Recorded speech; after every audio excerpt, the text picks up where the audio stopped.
Olá, irmãos! Podem me dizer se o som tá bom aí? Veja se o som tá saindo.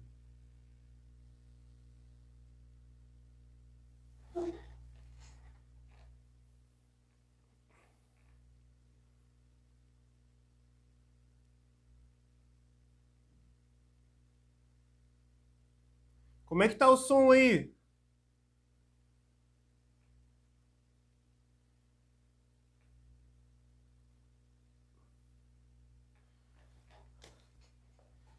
Show, legal, som beleza. Esperar todo mundo entrar aí.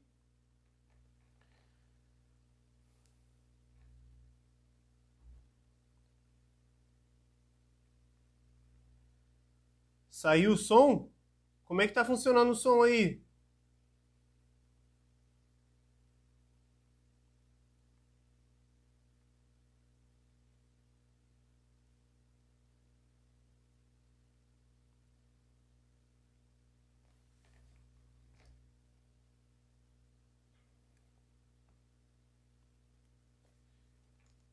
Estão falando que saiu o som. Verifica de novo. Tá ótimo o som tá bom. Bom, legal.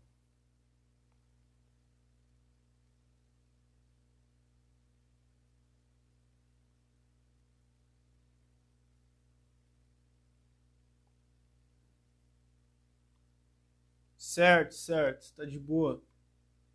Vamos lá. Cara, eu tô muito feliz aqui que eu tô podendo fazer essa live sobre o Gênesis 6.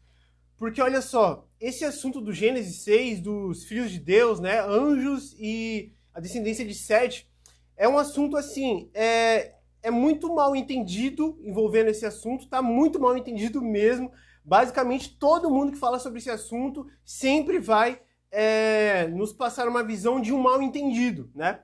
E por isso esse assunto se torna muito confuso para entender. Então a gente não vai entender esse assunto do Gênesis 6 assim facilmente. A gente precisa meditar muito na palavra, a gente precisa sim passar a ler os apócrifos da Bíblia, tá? E assim, mesmo assim você pode cair em algum engano ainda, porque envolvendo esse assunto, porque a mesma palavra, por exemplo, que fala filhos de Deus, tá lá no hebraico, a mesma palavra que fala filhos de Deus, se tratando do homem, dos filhos de Sete, né? A mesma palavra fala de anjos também. Então, assim, se você não estudar a Bíblia direito, se você não conseguir entender as profecias e o que é literal e o que é espiritual, tu pode cair também na doutrina da pré-existência, tá? Que somos anjos destituídos de memória e tal, e a gente está aqui para fazer uma escolha. Isso aí é heresia total, tá? Então, assim, essa palavra remete a anjos, anjos filhos do Pai, né? Mas também a descendência de Sete.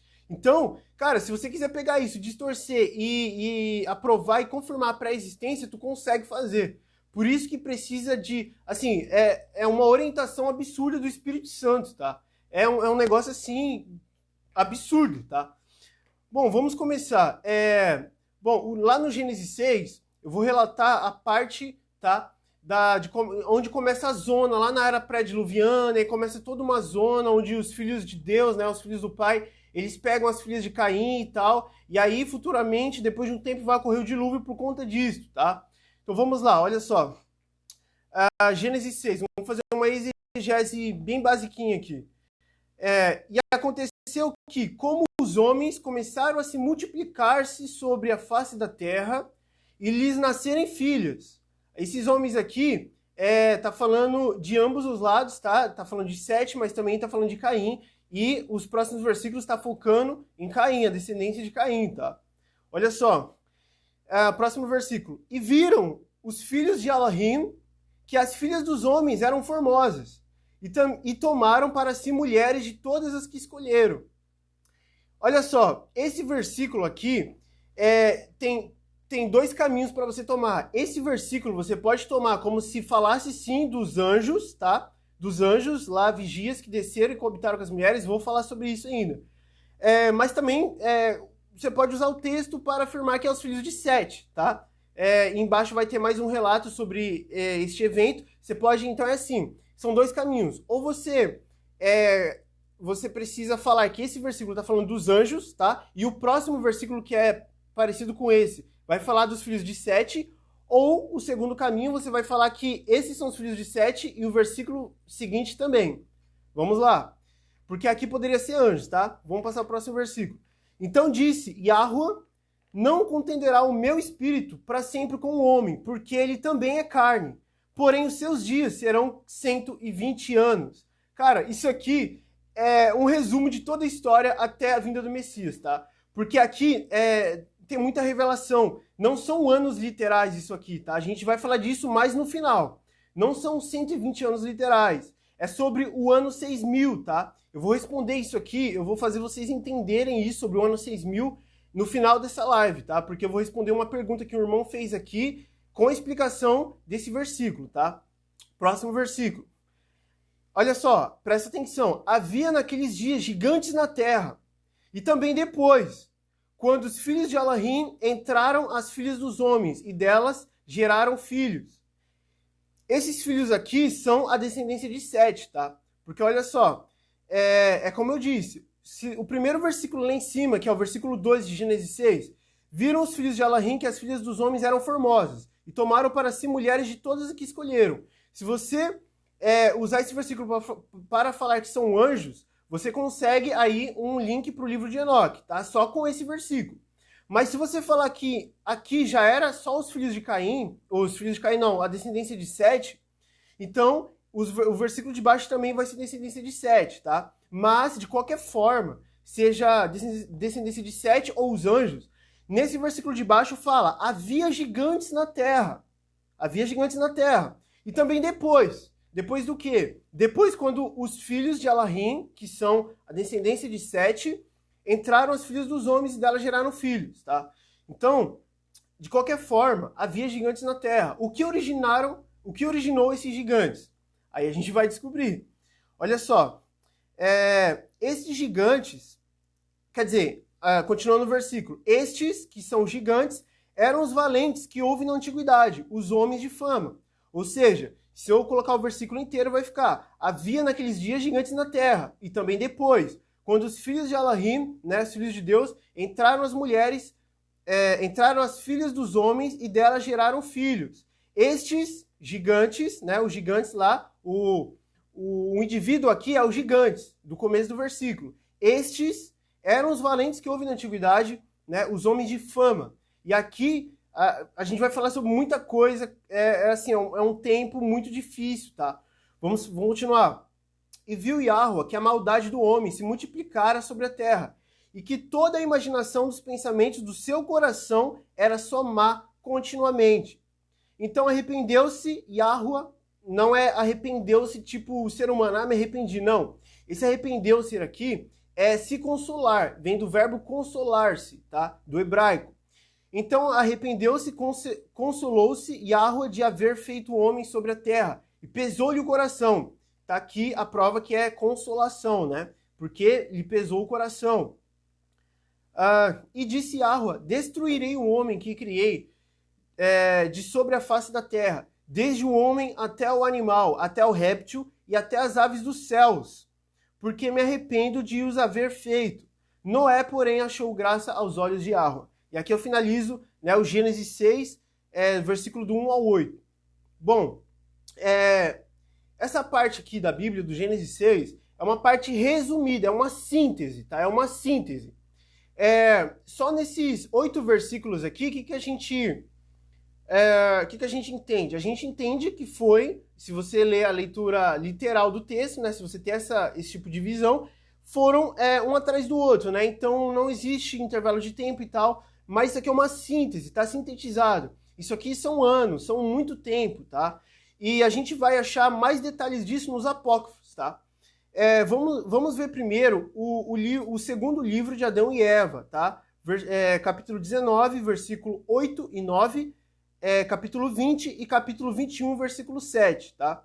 Então, vamos ver primeiro o segundo livro de Adão e Eva, porque esse livro é como se fosse uma ponte do Gênesis para o livro de Enoque que a gente vai falar. Porque aqui no segundo livro de Adão e Eva também está falando da descendência de Sete e não dos anjos, tá? Então, vamos lá. Capítulo 19, tá? Vou ler aqui 19, versículo 8 e 9, depois capítulo 20. E Jared continuou a ensinar os seus filhos por 80 anos, mas depois disso, eles começaram a desobedecer aos mandamentos que eles lhes deram e a fazer muitas coisas sem seu consentimento. Ou seja, Jared, né, que eu acho que é o avô, é o avô de Enoque. Ele começou a ensinar seus filhos e tal, e esses filhos começaram a se rebelar contra ele, tá? Então, olha só, e fazer muitas coisas sem o seu consentimento. Eles começaram a descer a montanha sagrada, um após o outro, e a se misturar aos filhos de Caim. Olha só, em camaradagem impura. Agora, a razão pela qual os filhos de Jared desceram da montanha sagrada, que é o Monte Hermon, é esta, que vos relataremos em seguida. Aí vamos lá para o capítulo 20 inteiro, segundo livro de Adão e Eva, tá? Depois de haver Caim descido à terra do solo escuro e seus filhos ali multiplicado, existia um dentre eles cujo nome era Genam, filho de Lameque, o cego. Ou seja, Caim, né? Ele teve vários filhos e os filhos tiveram filhos e um deles, né, se chamava Genam, filho de Lameque. Ou seja, o pai de Genam era Lameque, o cego, que havia matado Caim. Ou seja, Caim, ele estava com medo, lembra que ele estava com medo de morrer, que alguém matasse ele e tal, e Yahweh colocou uma marca nele? Então, essas pessoas que Caim estava com medo era descendência, só que ele não sabia que era a própria descendência, né? Ou sabia. Então, assim, os filhos dos filhos de Caim teve um filho chamado Lameque, né? E Lameque teve um filho chamado Genam. Mas esse Lameque, ele matou Caim, tá? Olha só. Mas quanto a este Genam, Satã veio em sua infância, tá? E ele fizera diversas trombetas e trompas, e instrumentos de corda, símbolos e saltérios, e liras e harpas e flautas, e tocava-os o tempo todo e toda hora. Então, esse Genam, ele recebeu uma visita de Satanás, tá? Satanás foi até ele e fez instrumentos musicais para ele. E o plano de Satanás era fazer os filhos de Sete descer a montanha, a gente já vai entender. Mas tudo isso era tudo predestinado pelo Pai, a gente vai entender, tá? E ao tocá-los, os instrumentos, né? Satã entrou neles, nos instrumentos, assim que deles ouviram-se belos e doces sons que arrebatavam o coração. Então, ele reunia grupos e mais grupos para tocá-los. Eles faziam bandas, tá? Bandas musicais. E quando eles tocavam, agradavam muito aos filhos de Caim, que se inflamavam com o pecado entre si e ardiam como fogo. Enquanto Satanás inflamava seus corações um para com o outro e aumentava a paixão entre eles. Versículo 5. Satanás também ensinou Genam a tirar do cereal uma bebida forte. Então Satanás ensinou Genam a fazer bebida alcoólica com algum cereal. Ou foi as vinhas, né? Ou foi a cevada para fazer a cerveja. E Genam usava para reunir grupos e mais grupos em casas de bebida e colocava-lhes nas mãos toda espécie de frutas e flores, e eles bebiam juntos. Então, os caras faziam bandas musicais e eles se embebedavam, como se fossem os bares de rock de hoje em dia, né? Assim, este Genam multiplicou o pecado excessivamente. Além disso, agia com orgulho e ensinava os filhos de Caim a praticar toda sorte das mais grosseiras maldades que eles não conheciam, e induziu-os a várias práticas que eles antes não conheciam. Então Satanás, ao ver que eles cediam a Genam e obedeciam-lhe tudo o que lhes dizia, alegrou-se muitíssimo. Aumentou o entendimento de Genam até que ele pegou o ferro e com ele fez armas de guerra. Olha só, a gente está vendo vários tipos de conhecimento aqui. E a gente já vai entender como Satanás passou tudo isso para eles, tá? A gente vai entender com o livro de Enoque. Vamos lá. Então, quando eles se embebedavam, o ódio e o crime aumentavam entre eles. Um homem usava violência contra o outro para ensinar-lhe o mal. tomando seus filhos e pervertendo-os na sua frente.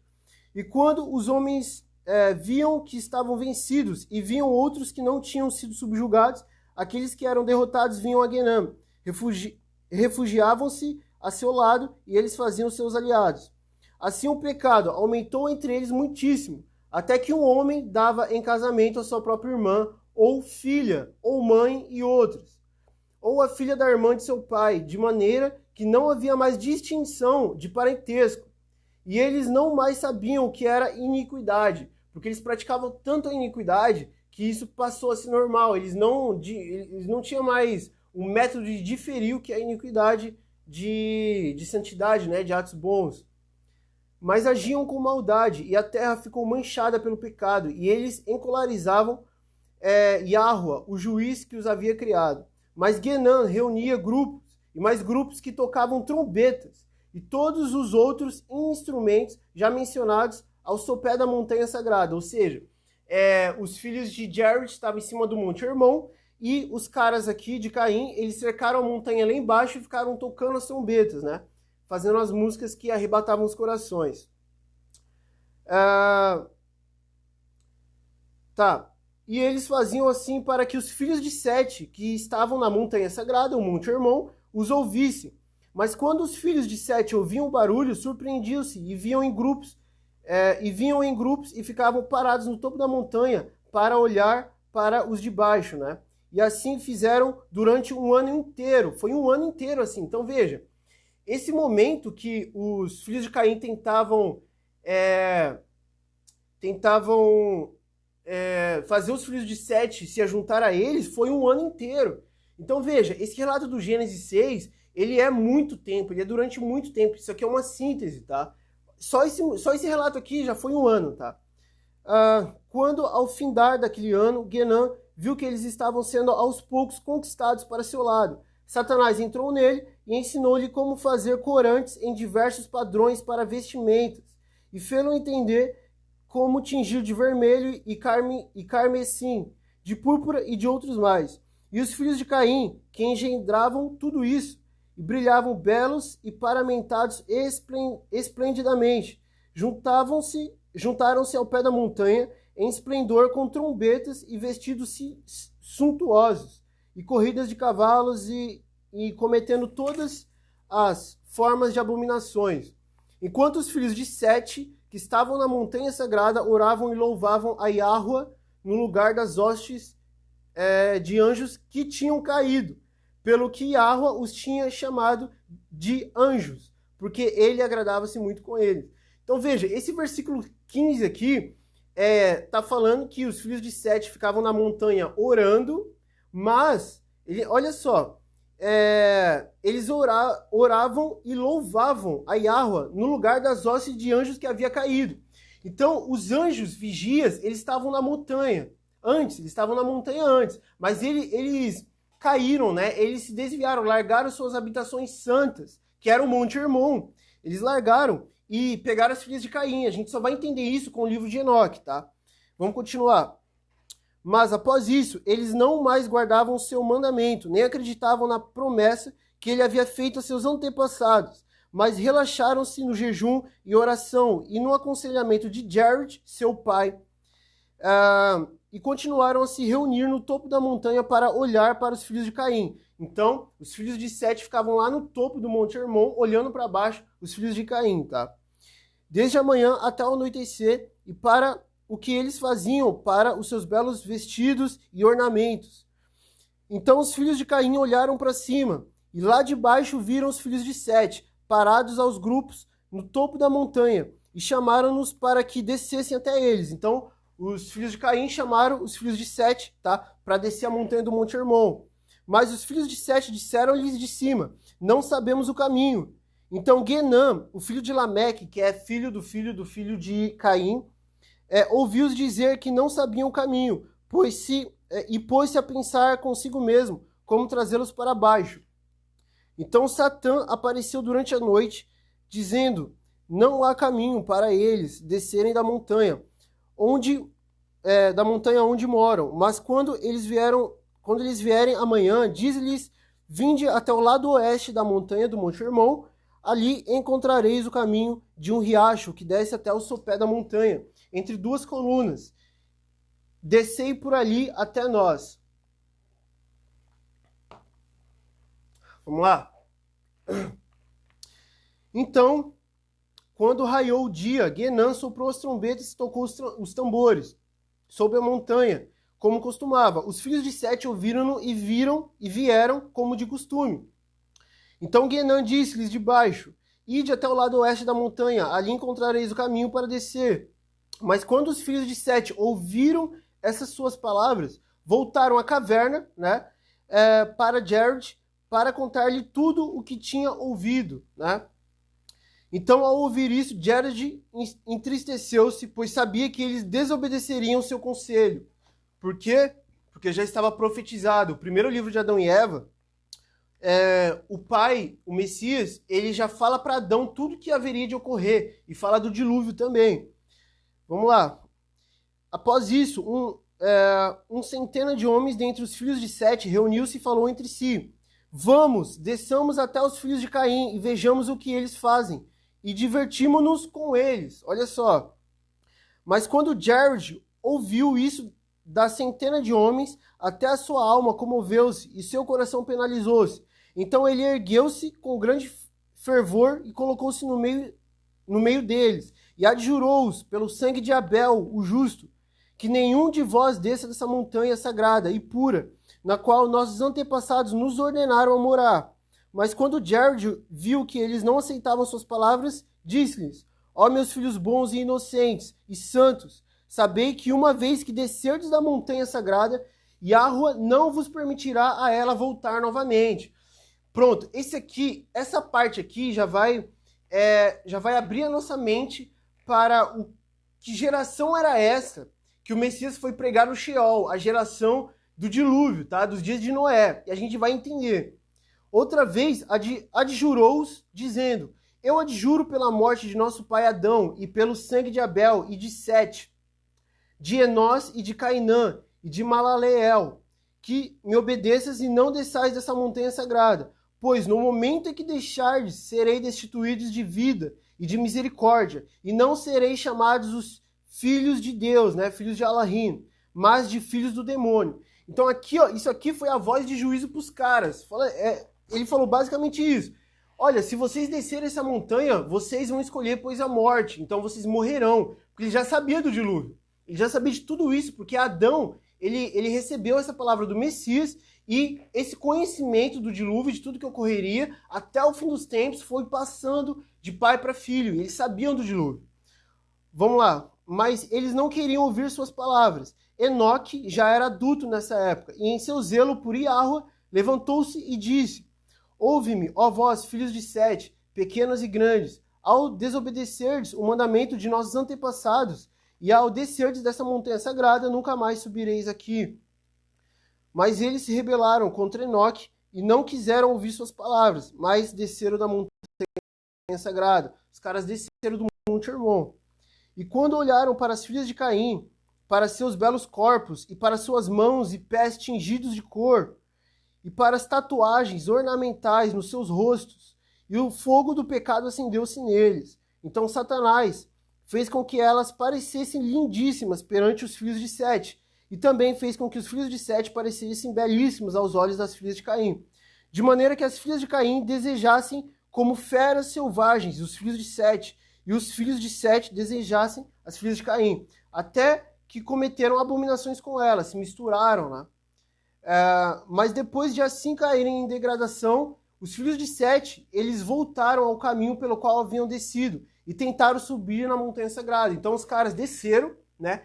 E eles se arrependeram de terem feito tudo que fizeram e queriam subir de novo, né? Mas como já foi profetizado, né? E a voz de juízo soou, eles não poderiam subir porque eles morreriam. Mas não conseguiram, pois as pedras daquela montanha sagrada tomaram-se em fogo, refugindo diante deles. Por isso, eles não podiam mais subir. Então, o fogo consumidor do Criador, o plasma, ele cercou o Monte Hermon, os caras não puderam mais subir. E Yahweh encolerizou-se com eles e teve pena deles, porque desceram da glória, e com isto perderam ou renunciaram à sua própria natureza ou inocência, e decaíram na impureza do pecado. Então, depois da queda, todo mundo nasce na depravação total. Todo mundo é depravado, tá? No ventre você já está depravado. Só que, quando aqui está dizendo que eles renunciaram à sua própria pureza ou inocência, não está falando que eles ficaram depravados daí em diante. Não, eles já eram depravados. Isso aqui é pureza. É tipo uma criança, ela é pura, ela não tem muito conhecimento. Ela é um nécio, né?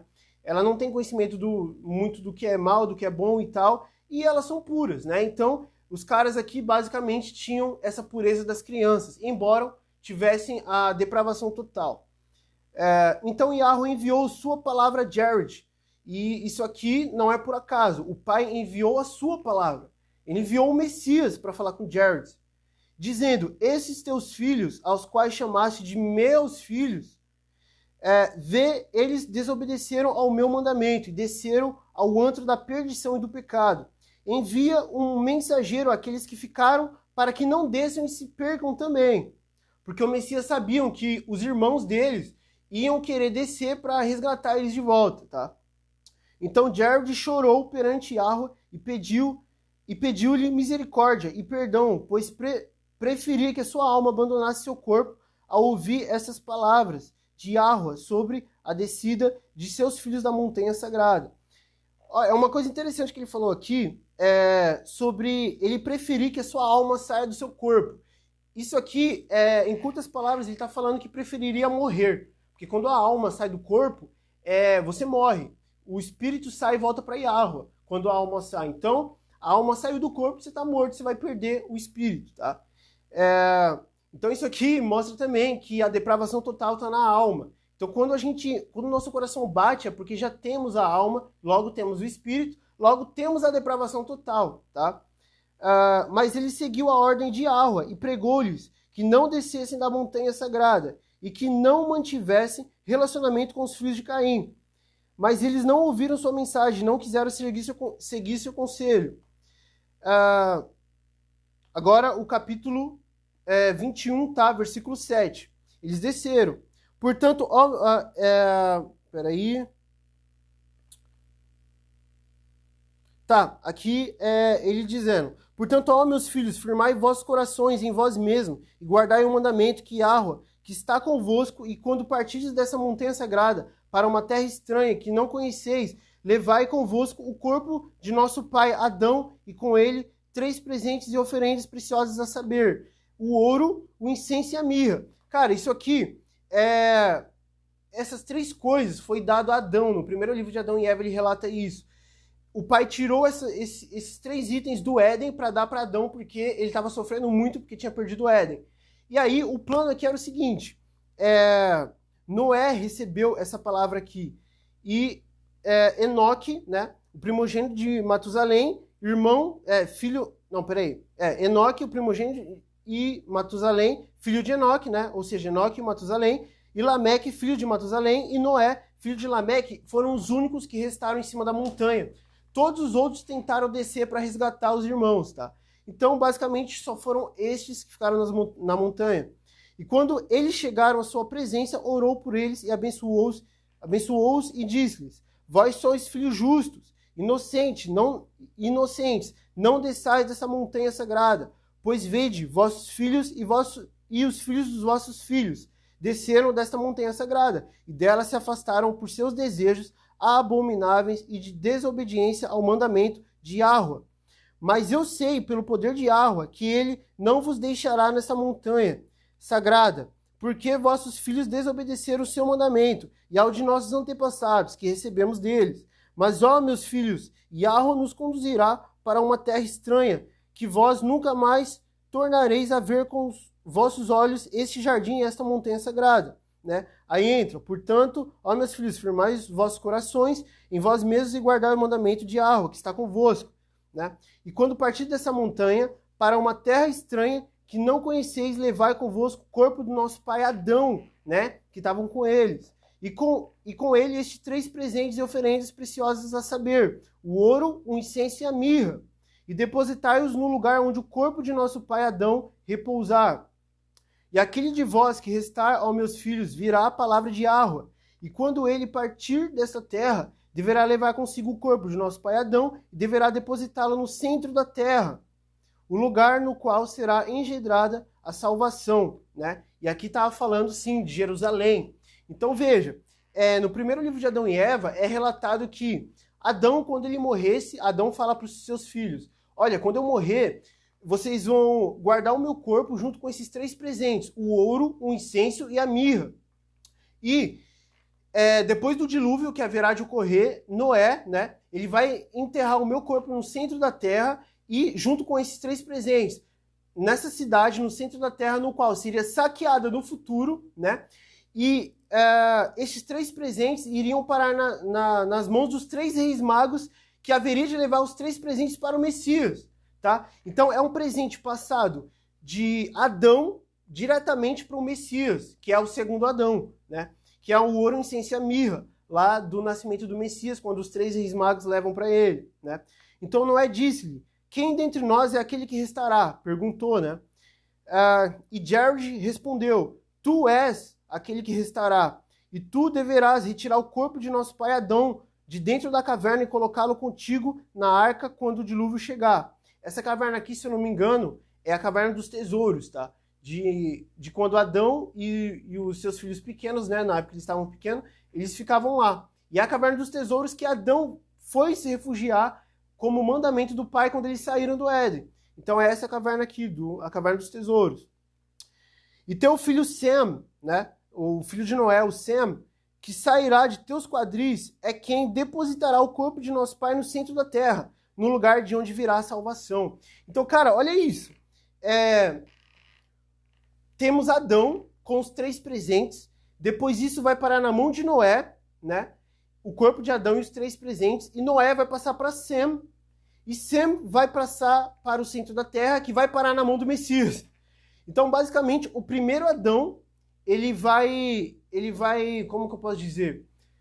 Os itens do primeiro Adão vai passar para Sete, que é dele que vem a descendência do Messias, e depois para o segundo Adão, que é o Messias. É basicamente, tipo assim, são objetos sagrados, tá? E a gente vai entender sobre isso aqui em uma outra live que eu vou fazer, tá? Sobre o Messias e a natureza glorificada de Adão e Eva. Vamos lá.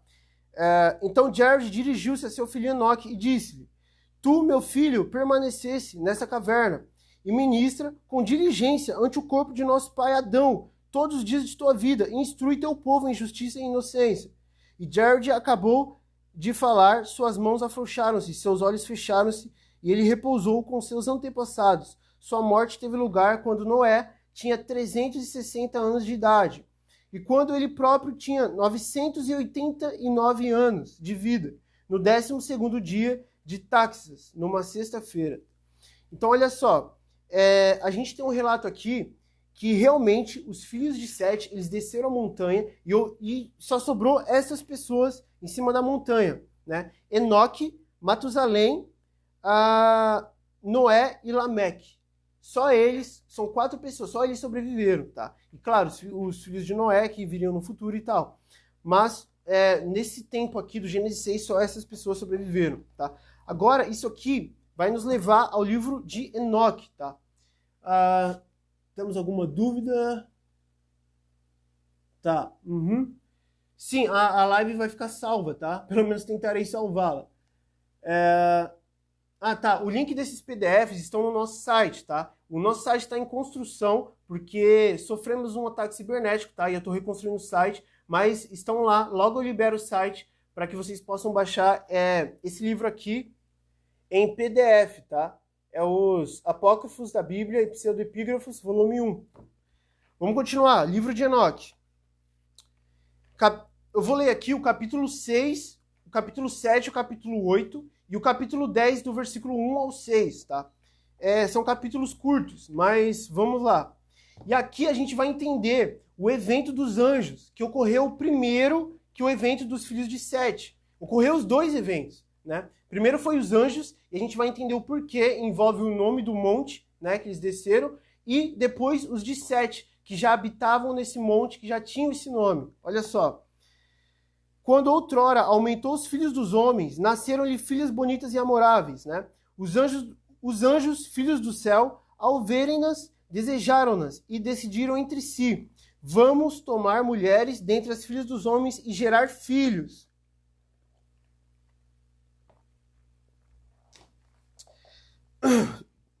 Aqui, os anjos, eles queriam tomar as mulheres, as filhas de Caim, justamente para gerar filhos, para gerar seres que o pai não havia criado até então, né? Disse-lhes então o seu chefe Semiasa, né, que aqui está sem Jasa: eu receio não queirais realizar isto, deixando-me no dever de pagar sozinho o castigo de um grande pecado. E eles, os anjos, responderam-lhe em coro: nós todos estamos dispostos a fazer um juramento, comprometendo-nos a uma maldição comum, mas não abrir mão do plano e sim executá-lo. Este é um outro ponto. Os caras, é um ponto importante para a gente ter na mente. Os caras aqui, os anjos, eles fizeram um acordo, tá? Eles fizeram aqui um juramento sobre este monte para pegar as filhas de Caim. Isso é um ponto importante.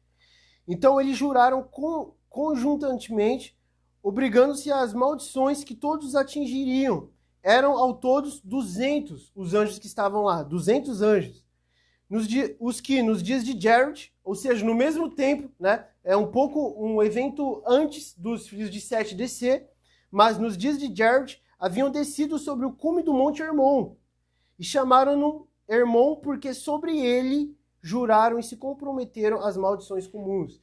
Então, esse monte, ele não tinha nome, era só um monte.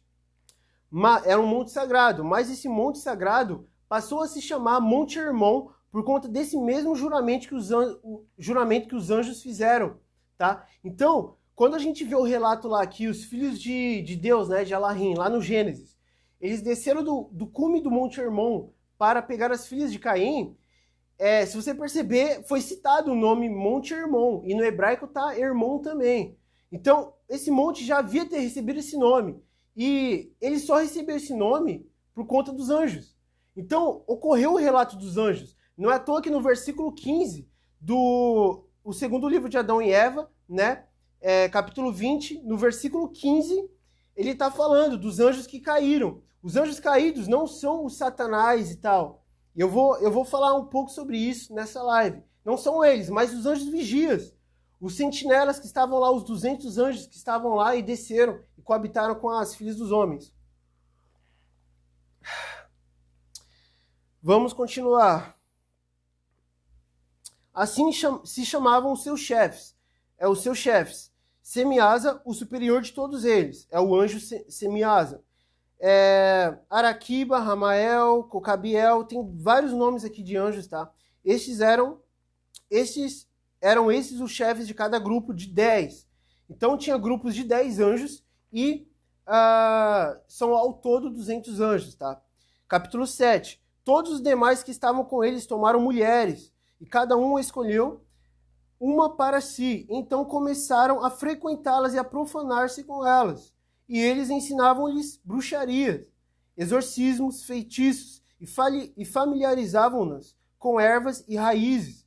Sabe essas pessoas pagãs de hoje em dia aí, da nova era e tal? Então, tudo que eles fazem são uma cultura perdida de anjos sentinelas que revelaram o segredo dos céus. Isso aqui está no livro de Enoque, tá? Então, vamos ver. Entre mentes, elas engravidaram, ou seja, os anjos pegaram as filhas de Caim e engravidaram, coabitaram com elas e elas engravidaram, né? E deram à luz gigantes de 3.000 côvados de altura, tá? 3.000 côvados de altura são mais ou menos 1.350 metros, tá? De altura. Ou seja, 1,350 km, basicamente. Estes consumiram todas as provisões de alimentos dos demais homens. Então veja, quando a gente tem lá no Gênesis 6, a gente tem... Tá. E havia gigantes na terra, e também depois, quando os filhos de Elohim entraram as filhas dos homens, havia gigantes na terra. Aí o que acontece? ocorreu o evento que os filhos de Sete pegaram as filhas de Caim, e houve gigantes também depois que isso ocorreu, né? E aqui no versículo do Gênesis 6 diz: estes, que é os gigantes, eram os valentes e que houve na antiguidade, os homens de fama, né? Homens de renome. Porque eles eram homens de fama, olha só o que eles faziam. Eles consumiram com todas as provisões de alimentos dos demais homens, e quando as pessoas nada mais tinham para dar-lhes, os gigantes voltaram-se contra elas e começaram a devorá-las.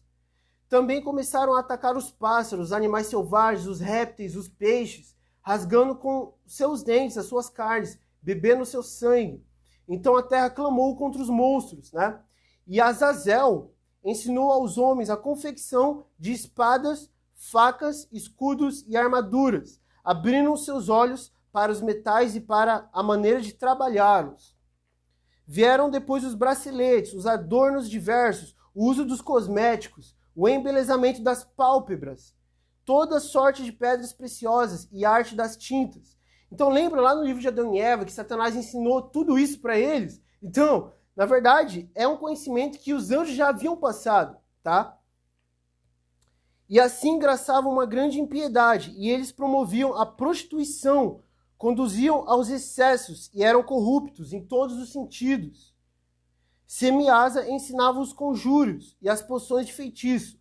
Ou seja, os conjuros aqui era invocar anjos, invocar demônios, seres, né? Seres do mundo espiritual. Armários e a dissipação dos esconjuros. Baraquijal ensinou a astrologia. Cocabel, a ciência das constelações. Ezequiel, a observação das nuvens. Araquiel, os sinais da terra. Sanciel, os sinais do sol. E Sariel ensinou as fases da lua. Quando os homens se sentiram prestes a serem aniquilados, levantaram um grande clamor e gritos chegaram ao céu.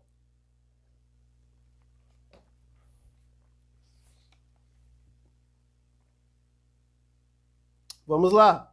Capítulo 10, tá? Versículo do 1 ao 6. Então o Altíssimo, o Santo, o Grande, tomou a palavra e enviou Uriel, né? O anjo Uriel, ao filho de Lamer, né? Que seria o Lamer, com a ordem seguinte: diz-lhe em meu nome, esconde-te e anuncia-lhe o fim próximo, pois o mundo inteiro será destruído.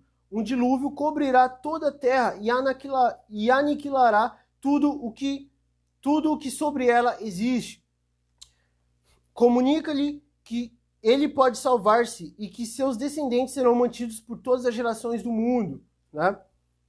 Era Lameque aqui, ou seja, a geração de Enoque, de Lameque, de Noé e tal. Em suma, a geração de Sema, aqueles que restaram em cima da montanha, né? Aqueles 4.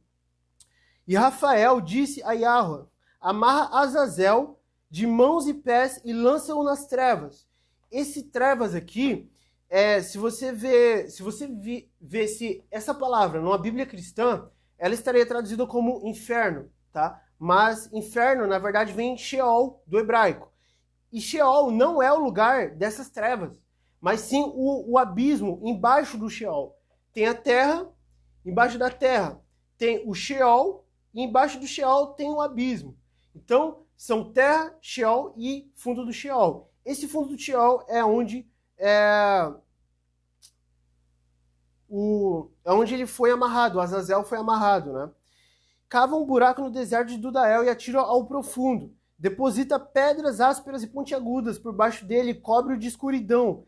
Deixa-o permanecer lá para sempre e veda-lhe o rosto, para que não veja a luz.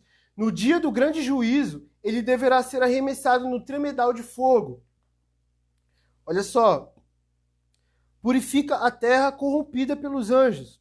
Anuncia-lhe a salvação para que terminem os seus sofrimentos e não se percam todos os filhos dos homens, em virtude das coisas secretas que os guardiões, ou seja, os anjos vigias, os 200, revelaram e ensinaram aos seus filhos. Toda a terra está corrompida por causa das obras transmitidas por Azazel. A ele atribui todos os pecados.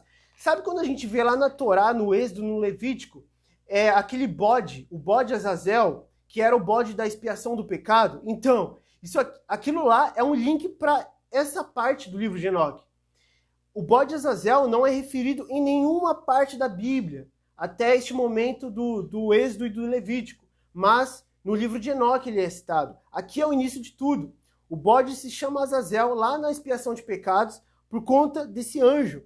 Olha só, toda a terra está corrompida por causa das obras transmitidas por Azazel. A ele atribui todos os pecados. É o bode Azazel. E também o Azazel aqui, que é o anjo, né? É muito interessante isso aqui. Olha só. E Gabriel disse a Yahweh, levanta a guerra entre os bastardos, os monstros, os gigantes, né? Eles colocaram gigantes em guerra. Os filhos das prostituídas e extirpa-os do meio dos homens, juntamente com todos os filhos dos guardiões. Instiga-os uns contra os outros, para que na batalha se eliminem mutuamente. Não se prolongue mais tempo a sua vida. Nenhum rogo dos pais em favor dos seus filhos deverá ser atendido. Né? Os anjos, eles pegaram as mulheres para fazer filhos. Eles gostavam desses filhos. Tá? Eles esperam ter vida para sempre, e cada um viva 500 anos. Né? Miguel disse a Yahweh, vai e põe ferros... Não. A Miguel disse Yahweh, vai e põe ferros a Semiasa em seus sequazes, que se misturaram com as mulheres e com elas se contaminaram de todas as suas impurezas. Então, a gente tem um relato aqui, claro, que ocorreu, sim, a queda desses anjos. Porque quando falamos de queda dos anjos, falamos dos anjos vigias que pegaram as mulheres. Não falamos de Satanás. Satanás só vai ocorrer lá na frente. A queda de Satanás e a terça parte do céu, ele ocorre no Apocalipse. Ele ainda não ocorreu, né? E eu já fiz aqui um vídeo, tá? Sobre a queda de Satanás, se já ocorreu ou se não ocorreu, tá? Já fiz aqui um estudo completaço, tá lá, tá aqui no Instagram, no feed. Também tá no meu livro, tá? Aqui, ó, o Anti-Messias Revelado. Esse é o livro físico, tá? Que já esgotou, quem quiser adquirir, só vou ter o livro digital, tá? Mas lá eu falo tudo isso, é um estudo completo, tá? Bom, eu quero saber se vocês estão entendendo aí. Tá chiando o microfone? Pera aí.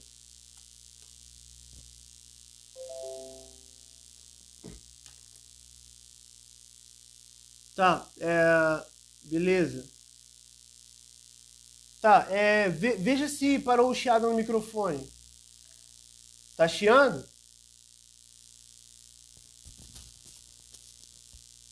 Som.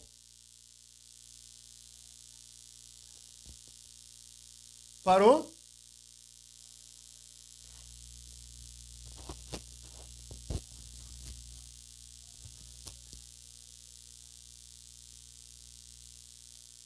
Tá, peraí.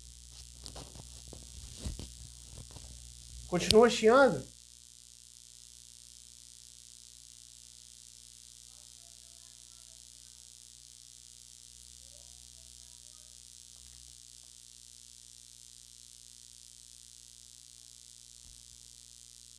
Parou de chiar? Eita, nós!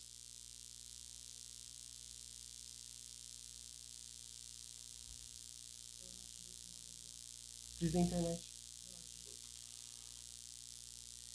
Bom, vamos ver se dá pra fazer assim, né? Com esse chiado. Tá, peraí.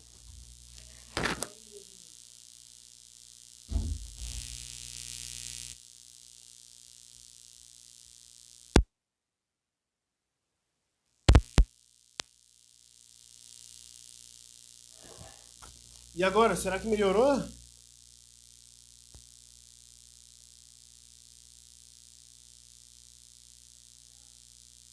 Tá.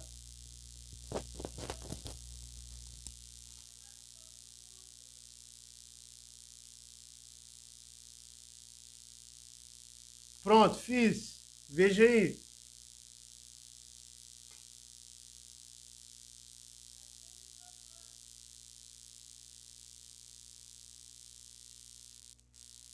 Como é que tá agora?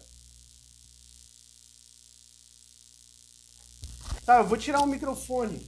Acho que eu vou ter que tirar aqui, peraí.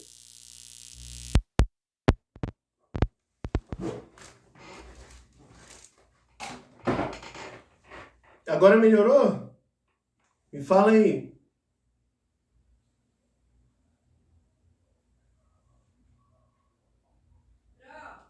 Legal.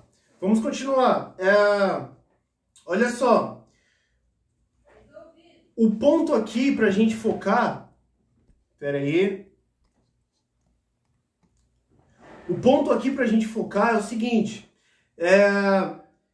Ocorreram os dois eventos, tá? Os dois eventos. Os anjos, eles coabitaram com as mulheres. E também os filhos de Sete desceram a montanha e fizeram o mesmo, tá? Mas a gente precisa organizar a cronologia desses eventos.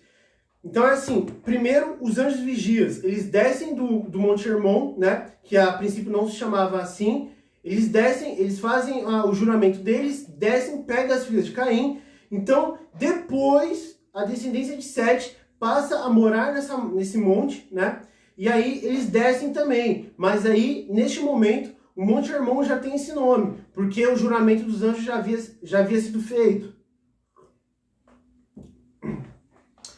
Olha só, vamos entender mais sobre esse tempo.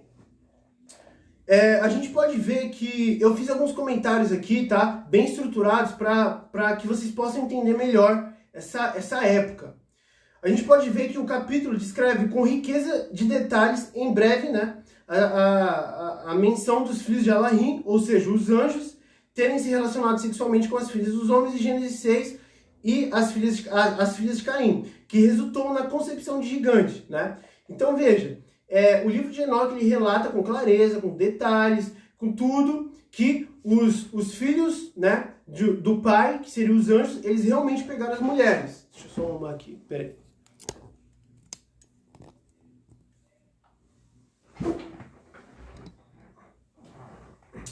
Bom, Enoque está detalhando basicamente as origens do mal em muitas formas, atribuindo a eles renúncia dos segredos celestiais pelos anjos vigias, tá? Os 200 anjos. E como eles ensinaram os homens a produção de armas, as quais por sua vez levaram à matança, né, de um incontável número de pessoas. Muita gente morreu. Com a produção de guerras civis, com várias coisas. Fora que os gigantes ficaram brigando entre si, porque aquele anjo colocou eles para brigar e se destruir mutuamente, né? Esses anjos são hoje a fonte de inspiração da humanidade no envolvimento com as artes das trevas, né? Como a magia, a alquimia, que é a química, né? E os conjuros, que seria a invocação de espíritos malignos, né? Bem como outras práticas detestáveis ao Pai. A introdução desse tipo de ensinamento ultrapassou a harmonia natural, levando o mundo a uma loucura generalizada naquela época. Tá? Por isso que precisou do dilúvio para deter esses seres e os gigantes. Essa loucura espalhada pelos ensinamentos dos anjos vigias foi agravada pela presença dos gigantes que foram gerados aqui na Terra, por causa da sua grande estatura. Muitos eram incapazes de conceberem naturalmente, resultando na morte de suas mães. Ou seja, os caras, os gigantes, os Nephilim, eles adultos são de 1 quilômetro de altura. Então bebês, eles são basicamente, digamos, no mínimo, um pouco maior, né, que um bebê normal de uma mulher. Então, muitas dessas mulheres que engravidavam de Nephilim, né, que coabitavam com os anjos, muitas delas morriam. E morriam, e ia morrendo mais, e eles não paravam, tá? A origem tanto da... crescendo rapidamente, eles ultrapassaram o tamanho no qual elas eram capazes de copular em uma relação natural para uma mulher. Então, elas continuavam copulando e tal, mas muitas delas continuavam morrendo. Isso fez com que... Isso fez com que eles... Isso fez com que eles desejassem outras criaturas para então satisfazer seus desejos e luxúrias carnais. Então, os Nephilim, os gigantes, eles eram abomináveis. Eles eram muito... Eles viviam em luxúria, eles eram muito carnais, porque eles foram criados na terra. são os espíritos da terra, esses Néfilim, porque na terra eles foram criados. Eles não foram criados no céu como a gente, né? Nosso espírito, nossa alma foi criada nos céus, na eternidade, mas eles foram criados na terra. Isso fez com que eles desejassem outras criaturas, então satisfazer os seus desejos e luxúrias carnais. A origem tanto do homossexualismo quanto a bestialidade estão conectadas a eles. Sabe a sodomia? Então, sodomia ela vem de malakoi, né, do grego malakoi, e a arsenokoito. Essa palavra, ela não remete ao sexo anal, né? Ela remete ao sexo, à coabitação entre pessoas do mesmo sexo. Isso é totalmente detestável pelo pai, né? A homossexualidade, o homossexualismo. Mas também, tanto pior quanto a bestialidade, que é o que o pai falava, bestialidade, sexo com animais e tal. Isso é bestialidade, tá? Esses gigantes, eles faziam tanto a homossexualidade, tanto a bestialidade, faziam com tudo. Basicamente, eles eram muito pervertidos. Os gigantes foram responsáveis pela miscigenação, a corrupção e a manifestação de outros seres híbridos, antinaturais. E a gente já vai entender que seres são esses, tá? As criaturas estranhas começaram a surgir dessas cópulas antinaturais, ou seja, das mulheres copulando com os anjos. E depois os Néfilim copulando com várias coisas e animais e pessoas. E foram gerando coisas, seres abomináveis, tá?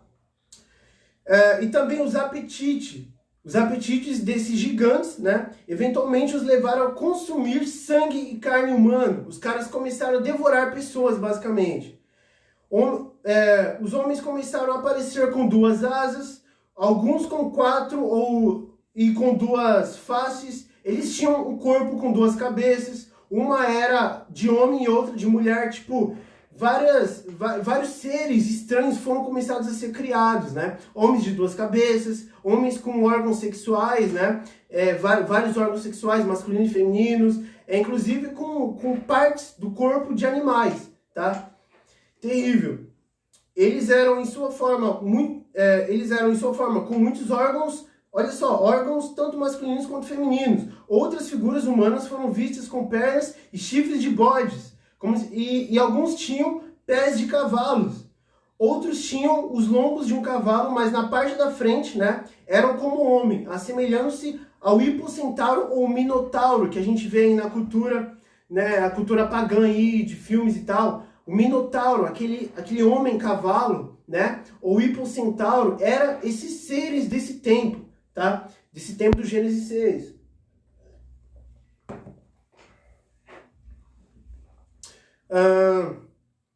Touros, olha só, touros criados da mesma forma, com cabeças de homem. Um touro com uma cabeça humana, cara. E cachorros com corpos 4 vezes maiores e com caudas de peixes. Isso é totalmente abominável, isso é uma zona com os animais que o pai criou. Tanto cavalos com cabeças de cachorros, quanto homens também com partes de outros animais, com cabeças e corpos de cavalos e caudas de peixes. Haviam criaturas com lombos de muitas espécies de animais, peixes, répteis, serpentes, com outros animais, que tomaram as formas e semblantes uns dos outros. Então os caras, esses gigantes, eles profanaram tudo. Eles fizeram cruzamentos abomináveis, tudo. Tipo assim, sabe o que é normal? Sabe a norma? Esse tempo não existia norma de nada, natural de nada. Não existia norma do que era pessoa, do que era gente, do que era animal, do que era híbrido, do que era ser humano, Néfilim, não existia nada, nenhuma norma. Olha só, é o que eu falei. Em Gênesis 6, lá naquele versículo que fala, é o versículo 2, que fala: viram os filhos de Elohim que as filhas dos homens eram formosas, e tomaram para si mulheres de todas as que escolheram. Esse versículo, ele pode ser usado para falar dos anjos, porque o pai cita esse versículo 2 vezes. Ele cita esse e cita: e havia gigantes na terra, e também depois, quando os filhos de Elohim entraram as filhas dos homens e dela geraram filhos. Então olha só, essa parte aqui é citado 2 vezes a mesma coisa. Ou as 2 citações são os filhos de Sete, ou a primeira citação é os anjos, tá? O evento dos anjos. Porque o evento dos anjos, ele ocorreu primeiro que o evento do 7. Aí ocorreu toda essa zona aqui de hibridização, tá? Os anjos vigias, esses 200, ele é relatado em 2 Pedro, tá? E a gente vai entender. Vamos lá, deixa eu tomar uma água.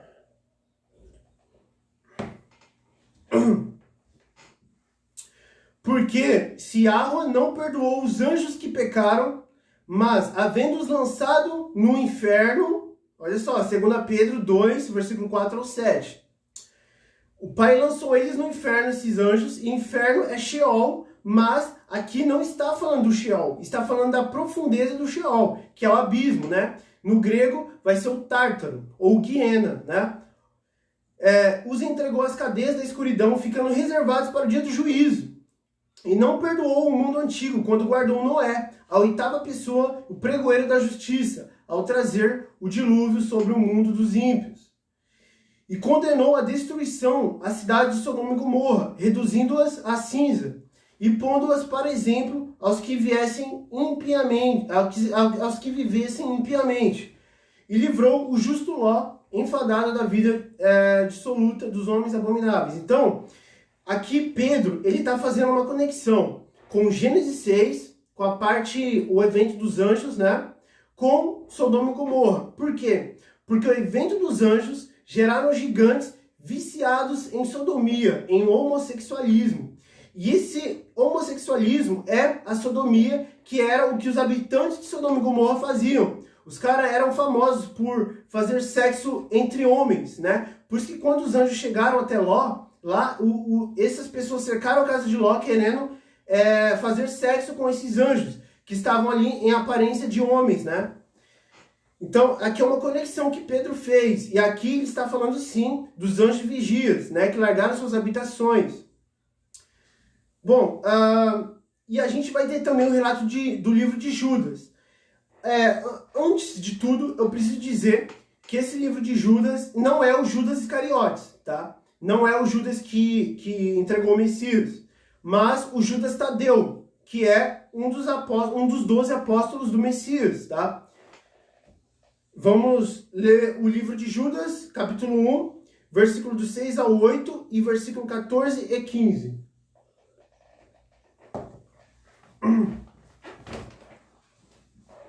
Vamos lá? E aos anjos que não guardaram o seu principado, mas deixaram a sua própria habitação e reservou na escuridão em prisões eternas, até o juízo daquele grande dia. Cara, isso aqui basicamente é o livro de Enoque, né? Amarra Azazel, coloca ferros em semiasa e reserva-os até o dia do grande juízo, do julgamento, onde eles deverão ser arremessados no tremedal de fogo. Cara, isso aqui é basicamente o livro de Enoque, né? O primeiro versículo de Judas, livro de Judas. Assim como Sodoma e Gomorra, de novo o link a Sodoma e Gomorra, e as cidades circunvizinhas, que havendo se entregue à fornicação como aqueles, e ido após outra carne, foram postas, por exemplo, sofrendo a pena do fogo eterno, né? Yahweh fez descer plasma, ele queimou e explodiu toda a cidade, tá? E contudo, também estes, semelhantemente adormecidos, contaminam a sua carne e rejeitam a dominação, né? E vituperam as dignidades. E destes profetizou também Enoque. Putz, pronto. A gente já sabe que Judas Tadeu, ele lia o livro de Enoque. Por quê? Porque o primeiro versículo do livro de Judas, ele está basicamente passando um resumo, né? Um verniz naqueles versículos de Enoque. E aqui, né, nesse versículo, o versículo 14, ele cita o livro de Enoque. Ele cita o profeta Enoque. O 7º depois de Adão, dizendo, eis que é vindo Yahweh com milhares de seus santos, né? Ele está falando do juízo, do último dia, né? Quando o Messias vem com os santos, depois que nós, santos, somos arrebatados e voltamos com ele, né? Para a batalha do Armagedon, para fazer juízo contra todos e condenar dentre eles todos os ímpios, por todas as suas obras de impiedade, que impiamente cometeram, e por todas as duras palavras que os ímpios pecadores disseram contra ele. Então isso aqui é o momento da batalha do Armagedon, né? Depois do julgamento da besta que a gente faz nos ares. Agora, para vocês terem ideia dessa hibridização de Gênesis 6, para vocês terem ideia dos animais, a gente vai ter aqui um relato na nossa própria cultura, tá? Sobre esses animais. Já ouviram falar de Horus, né? O deus egípcio, o deus Sol do Egito? Então, Horus, ele realmente existiu e ele era uma criatura híbrida.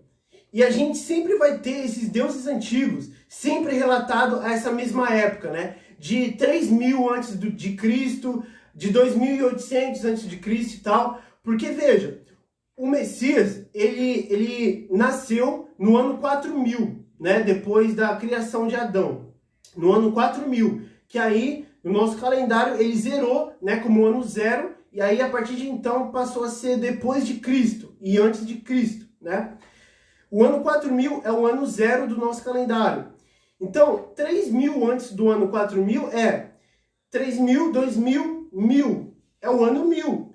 Veja, Horus, ele é o deus Sol do Egito, cultuado 3000 antes de Cristo. E o dilúvio, ele ocorreu em 1600 depois de Adão. Ou seja, depois do ano 1000, 1600, né? Ali na segunda metade do primeiro milênio, né? Horus, ele esteve por volta do ano 3000 a.C. Então a gente tem o ano 4000, que o Messias nasceu, 3000, 2000, ano 1000. Horus estava no ano 1000. Isso explica a era pré-diluviana, porque o dilúvio só ocorreu no ano 1600 e Horus ele estava no ano 1000. Então todas essas criaturas aqui, todas elas, estão relatando ao mesmo tempo, a mesma era, a era pré-diluviana. Olha só, Horus, o deus Sol por volta de 3000 a.C., é o Sol antropomorfizado e sua vida é uma série de mitos alegóricos que envolvem o movimento do Sol no céu. Tinha cabeça de falcão e olhos que representavam o Sol e a Lua. Matou Sete, tanto por vingança pela morte do pai, Osíris, como pela disputa do comando do Egito. Então, existiu outro deus chamado Sete, que matou Osíris, que é o pai de Horus, né? E aí Horus se vingou matando Sete. E isso aqui ocorreu 3000 a.C., na era pré-diluviana. O cara, basicamente, era um corpo humano com a cabeça de falcão. Tipo assim, é uma hibridização sem limite isso aqui. Olha só, já ouviu falar do deus Anubis? Olha só, Anubis era representado com a cabeça de chacal e corpo de homem. O culto a Anubis teria começado entre os anos 3100 a.C. e 2686 a.C., na época da primeira dinastia do Egito. Na mão direita ele segura um cetro e na esquerda a chave que representa a vida e a morte, né?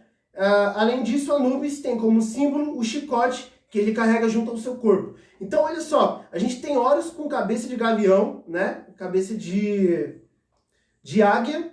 A gente tem Anubis com cabeça de chacal, é basicamente um lobo, um cachorro, algo assim. E aqui a gente vai ter mais alguns deuses.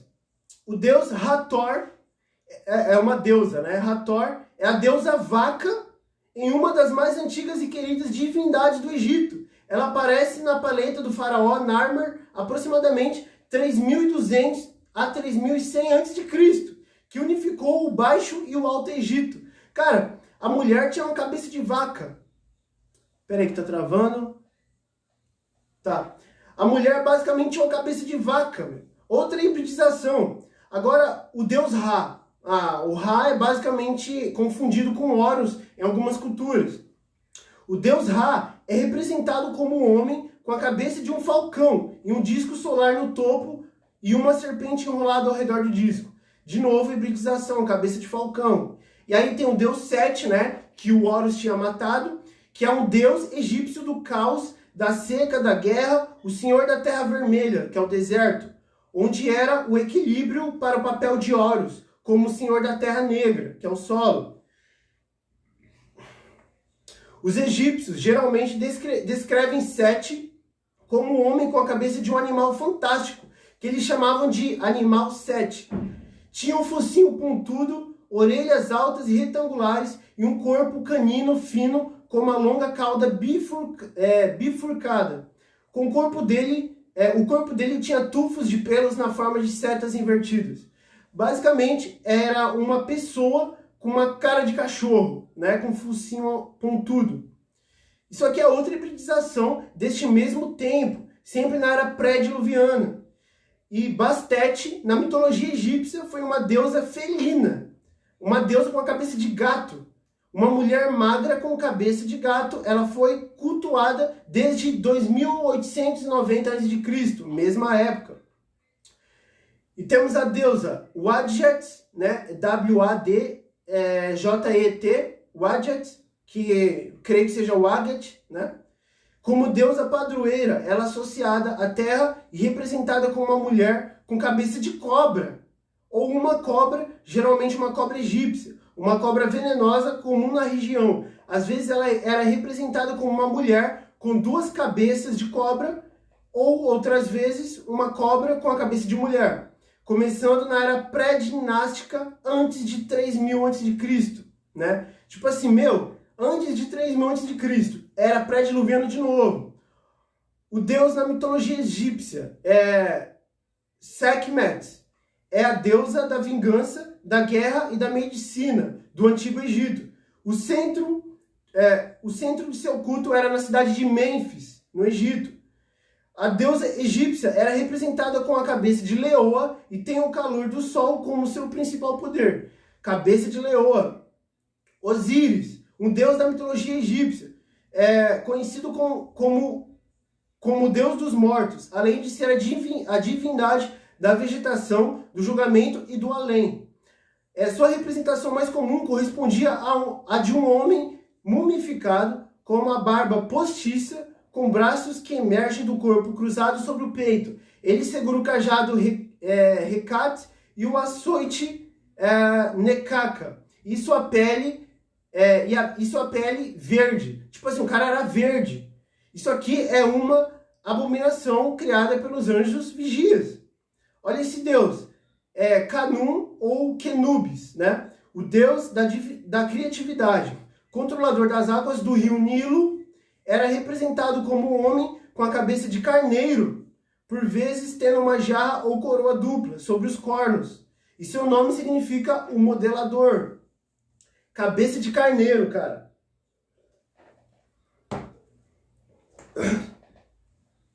O deus Suco ou Sobek é uma divindade do Antigo Egito, sendo representado como um homem com cabeça de crocodilo, ostentando uma coroa com duas grandes plumas, o disco solar e uma ou várias ureus, que são serpentes sagradas do Egito. Cara, o maluco tinha uma cabeça de crocodilo. A gente consegue conceber isso na nossa mente? Olha o deus Tefnut ou Tefnis. É uma deusa que personificava a umidade e as nuvens da mitologia egípcia. Tefnis simbolizava generosidade e também as dádivas, né? Representada por uma mulher com cabeça de leoa, que indicava poder, usando na cabeça o disco solar, e a serpente Urel, né, que é a serpente sagrada egípcia. A mulher tinha cabeça de leoa. Então assim, ó, o dilúvio, a era pré-diluviana, ele foi uma era de abominações e criaturas híbridas, né, que foram seres hibridizados a partir de cruzamentos com gigantes e outras coisas e animais. Os caras profanaram tudo. Então veja, o dilúvio ele só foi orquestrado por Yahweh para acabar com todas essas criaturas incríveis e com os gigantes. O dilúvio só ocorreu por isso. Yahweh ele quis acabar com todas essas criaturas e deuses aqui estranhos e os gigantes, que eram os homens de renome, né? Esses gigantes que profanavam tudo. Só que existe uma coisa, um ser chamado Anakim, né? Os Anakim. Anakim no hebraico, né? Termina com I, M, tá no plural. Os Anakim. Era um dos muitos povos que habitavam a terra de Canaã, antes dos hebreus saírem do Egito. Aí estamos falando de tempo pós-dilúvio. Olha só. Rumo à terra prometida, né? Os israelitas. Esses seres tinham elevada estatura física. E os Néfilim, sendo estes referidos como resultado da união dos anjos vigias com as filhas de Caim. Então, eram remanescentes dos Néfilins. Mas então, como que essas criaturas passaram o dilúvio? Como é que elas conseguiram sobreviverem ao dilúvio? Elas sobreviveram? Não, a gente já vai entender.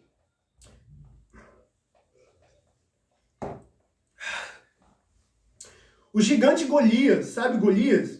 Ele era um descendente dos Anaquins. Tipo assim, Golias, ele era gigante não é por alguma doença, alguma coisa. Não, ele era realmente grande, porque ele era um descendente dos Anaquim. E considerado o último de uma raça de gigantes que habitaram a Terra na era pré-diluviana. Ele era um remanescente do remanescente, cara. Os Anaquim viviam principalmente no Monte Hermon. Olha só, muita coincidência isso. Que fica no território que pertencia à tribo de Israel.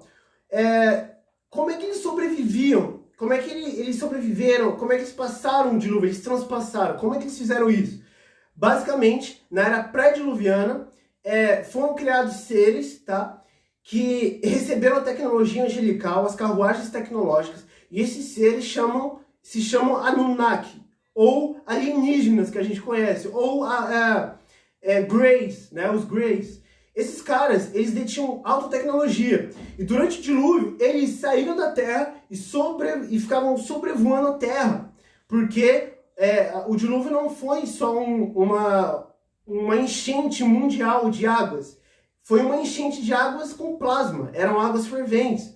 E os Anunnaki, esses Greys, eles ficaram sobrevoando a Terra. Foi assim que depois que acabou o dilúvio, eles desceram e pegaram e fizeram alianças, né? Com a descendência de Cã, né? Que aí de Cã que veio Canaã e depois veio Nimrod a partir daí. Mas o Golias, ele vem dessa descendência aí, né? Profanada por esses Anunnaki, esses Greys.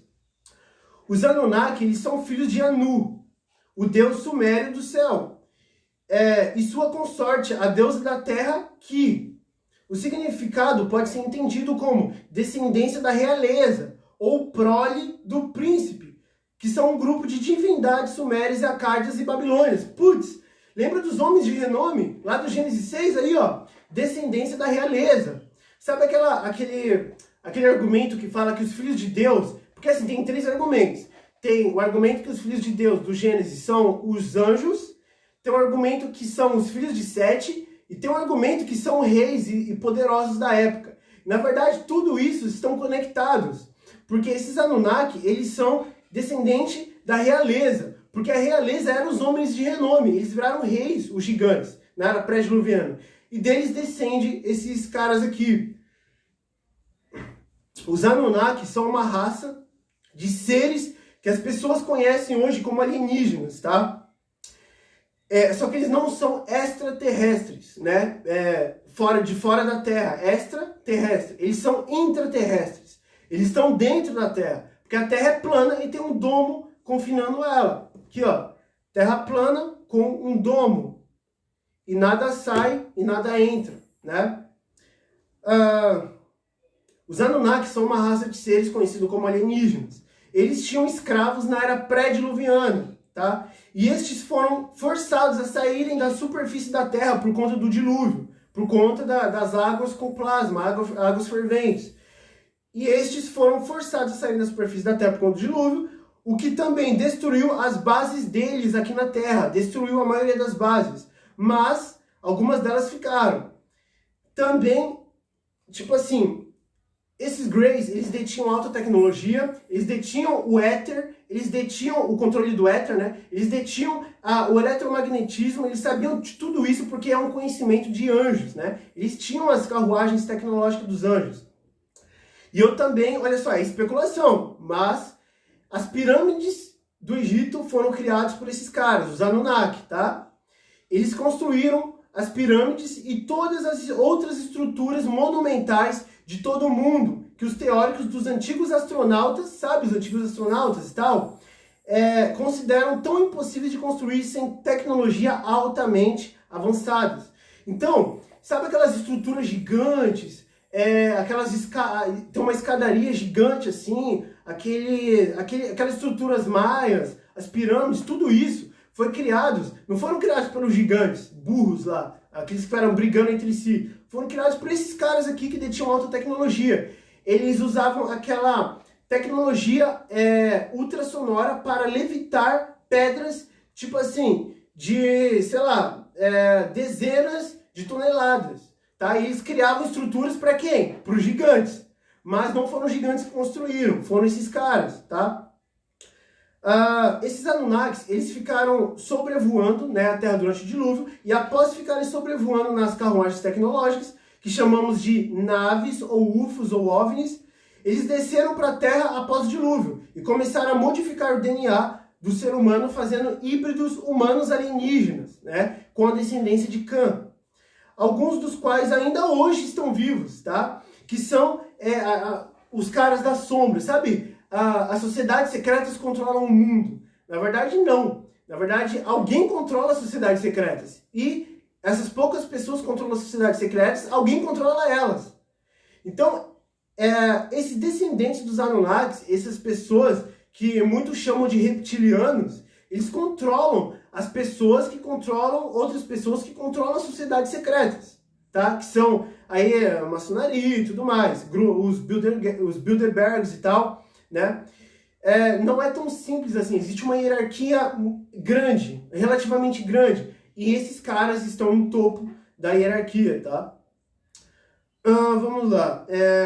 A existência de Nephilim depois do dilúvio devemos aos Anunnaki, né? Ou alienígena. Então, por conta de existir remanescentes dos Nephilim, dos gigantes, inclusive os israelitas, né? Eles acabaram com vários gigantes que moravam em Canaã, e depois restou Golias, Golias e tal. Esses caras, eles só existiram por conta desses Greys, desses Anunnakis, né? Que sobrevoaram durante o dilúvio, depois desceram, né, na Terra. Cara, assim, a gente não sabe nada da história, tá? Tudo que contaram pra gente na escola, nos livros, tudo isso é uma mentira. A gente não sabe do mínimo que ocorreu na história. E a Bíblia, ela nos dá basicamente uma síntese da verdadeira história do mundo e das coisas. A Bíblia é um livro de história, é um livro histórico e profético, porque ele relata tempos históricos, inclusive a criação do mundo. Eu não vejo isso como alegoria e tal, eu vejo isso como historicidade, como um tempo histórico, tá? Textos históricos e proféticos por conta do fim dos tempos. Bom, a gente está chegando no final da live aqui, e eu queria responder algumas perguntas que fizeram, que eu abri caixinha antes de fazer a live. Eu quero responder algumas perguntas muito, muito, muito interessantes aqui que fizeram para mim, tá? Deixa eu beber uma água aqui.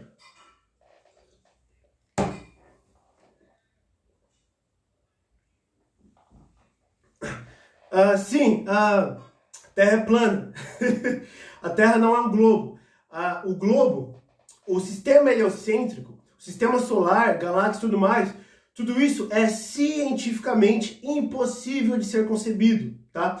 E eu estou escrevendo um livro sobre Terra plana, tá? Que eu vou falar sobre tudo isso. Eu vou explicar a teoria do globo, né? Na verdade, eu vou citar, né, por fontes realmente oficiais, a teoria do heliocentrismo e tudo mais, e a história de tudo isso, tá? E depois eu vou explicar o que é realmente a Terra com base em fatos científicos, porque a teoria do globo, ela não é científica, ela é empírica, é uma teoria empírica, ou seja, é uma teoria baseada não em ciência, mas em suposições, né, que muitos pensadores tinham com filosofia. Eles olhavam o fato científico, pensavam, meditavam, raciocinavam, filosofavam e eles chegavam a uma conclusão usando já um modelo pré-estabelecido, que é o do heliocentrismo, né? Ou seja, a Terra é um globo e o Sol, ele é gigante e está longe da Terra. Foi onde surgiu as experiências de Eratóstenes, né? Que ele calculou o raio da curvatura do Sol, mas foi um experimento muito burro, porque isso não prova que a Terra é um globo, tá? Porque você pode usar o mesmo experimento na Terra plana, e aí você vai chegar à verdade mais perceptível e observável que a gente vê, por exemplo, na praia, né? Mas é um papo para outra hora, tá? Vai estar tudo no meu livro. Vamos aqui às perguntas, tá? Primeira pergunta: os anjos rebeldes do Gênesis 6 são os que caíram junto com Satanás? Não! Como eu já expliquei, Satanás ainda não caiu com a terça parte do céu. Eles cairão na grande tribulação. Porque quando Satanás cair, vai restar pouco tempo para eles agirem. E pouco tempo, profeticamente, usando Daniel, usando os profetas, usando Zacarias, Ezequiel e o livro do Apocalipse de João, pouco tempo são 3 anos e meio, tá? São o tempo que o chifre pequeno, ele começa, ele aparece como chifre pequeno, né? O antimessias, ele aparece no primeiro selo do Apocalipse, só que ele é um homem da nova era, ele é o cara da paz, do amor e tal. E só no quarto selo é que ele vai se revelar como homem da iniquidade, o chifre pequeno, né? Que aí é onde o pai ele para de deter o espírito do anticristo, né, do antimessias, e é o momento que Satanás cai na terra, né? Por isso que ocorre a grande tribulação. Então não, esses anjos aqui não são o de Satanás, são os anjos vigias que foram colocados sobre o Monte Santo, o Monte Sagrado, para vigiar a terra, né? A humanidade e tal. Segunda pergunta, os heróis de renome seriam deuses da antiga Grécia? Essa é boa, hein? Sim, possivelmente. Eu acredito que sim, tá? Zeus e tal, tudo mais, acredito que sejam outras hibridizações, homens com poderes, que detinham poderes, tá? Por conta desses anjos que copularam com as mulheres. Assim como Horus, que tinha o poder de raio, né? E tudo mais e tal. Terceira pergunta.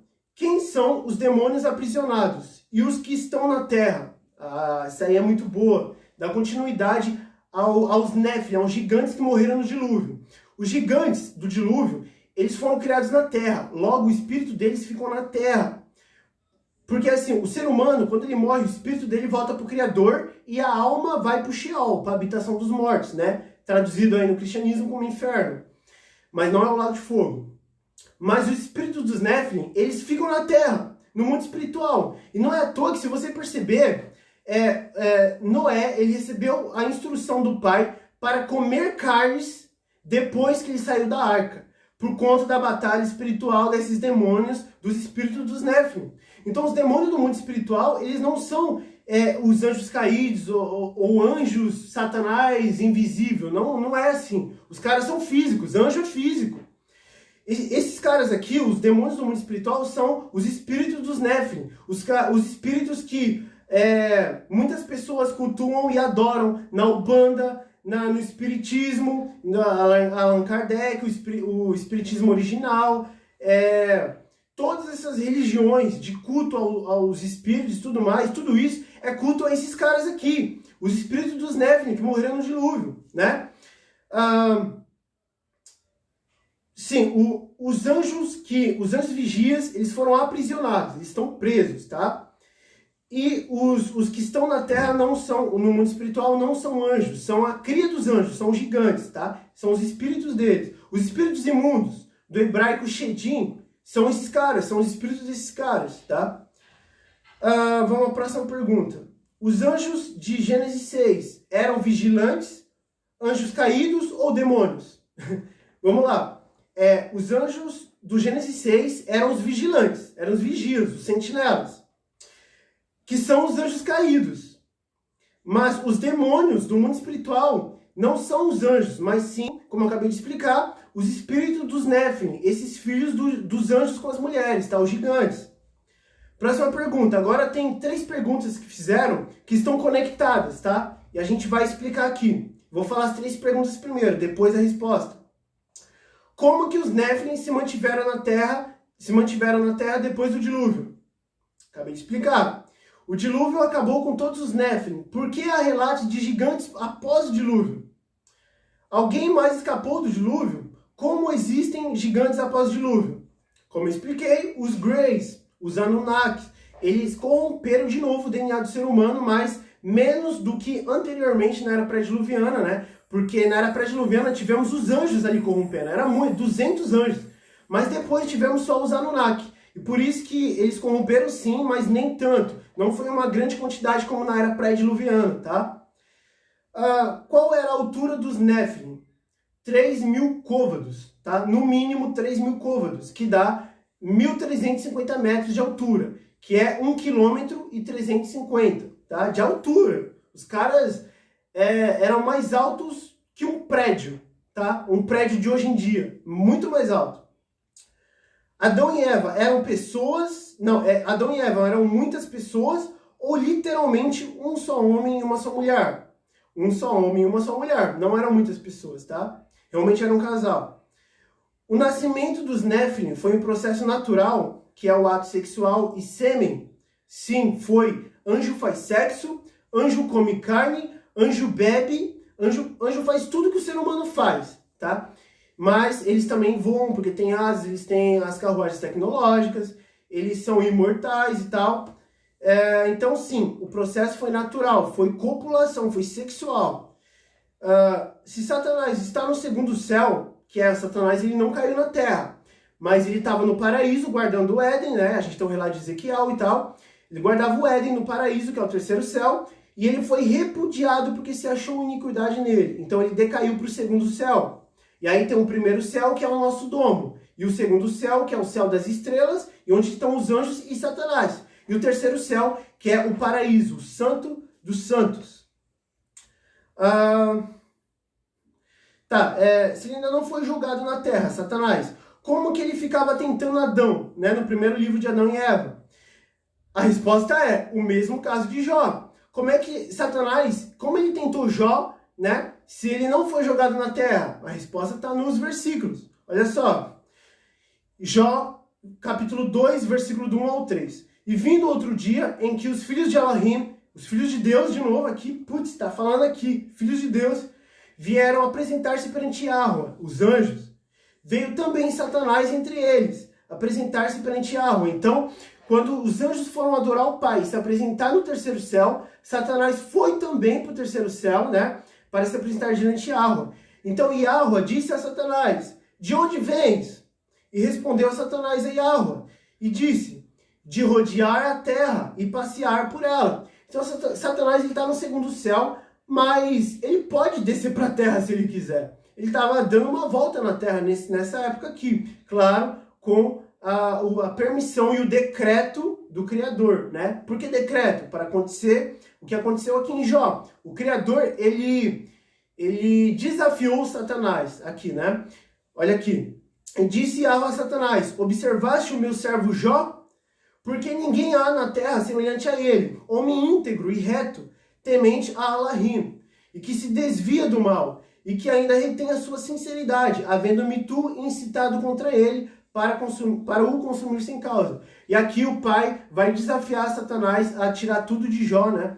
E fazer toda aquela experiência ali do livro de Jó, né?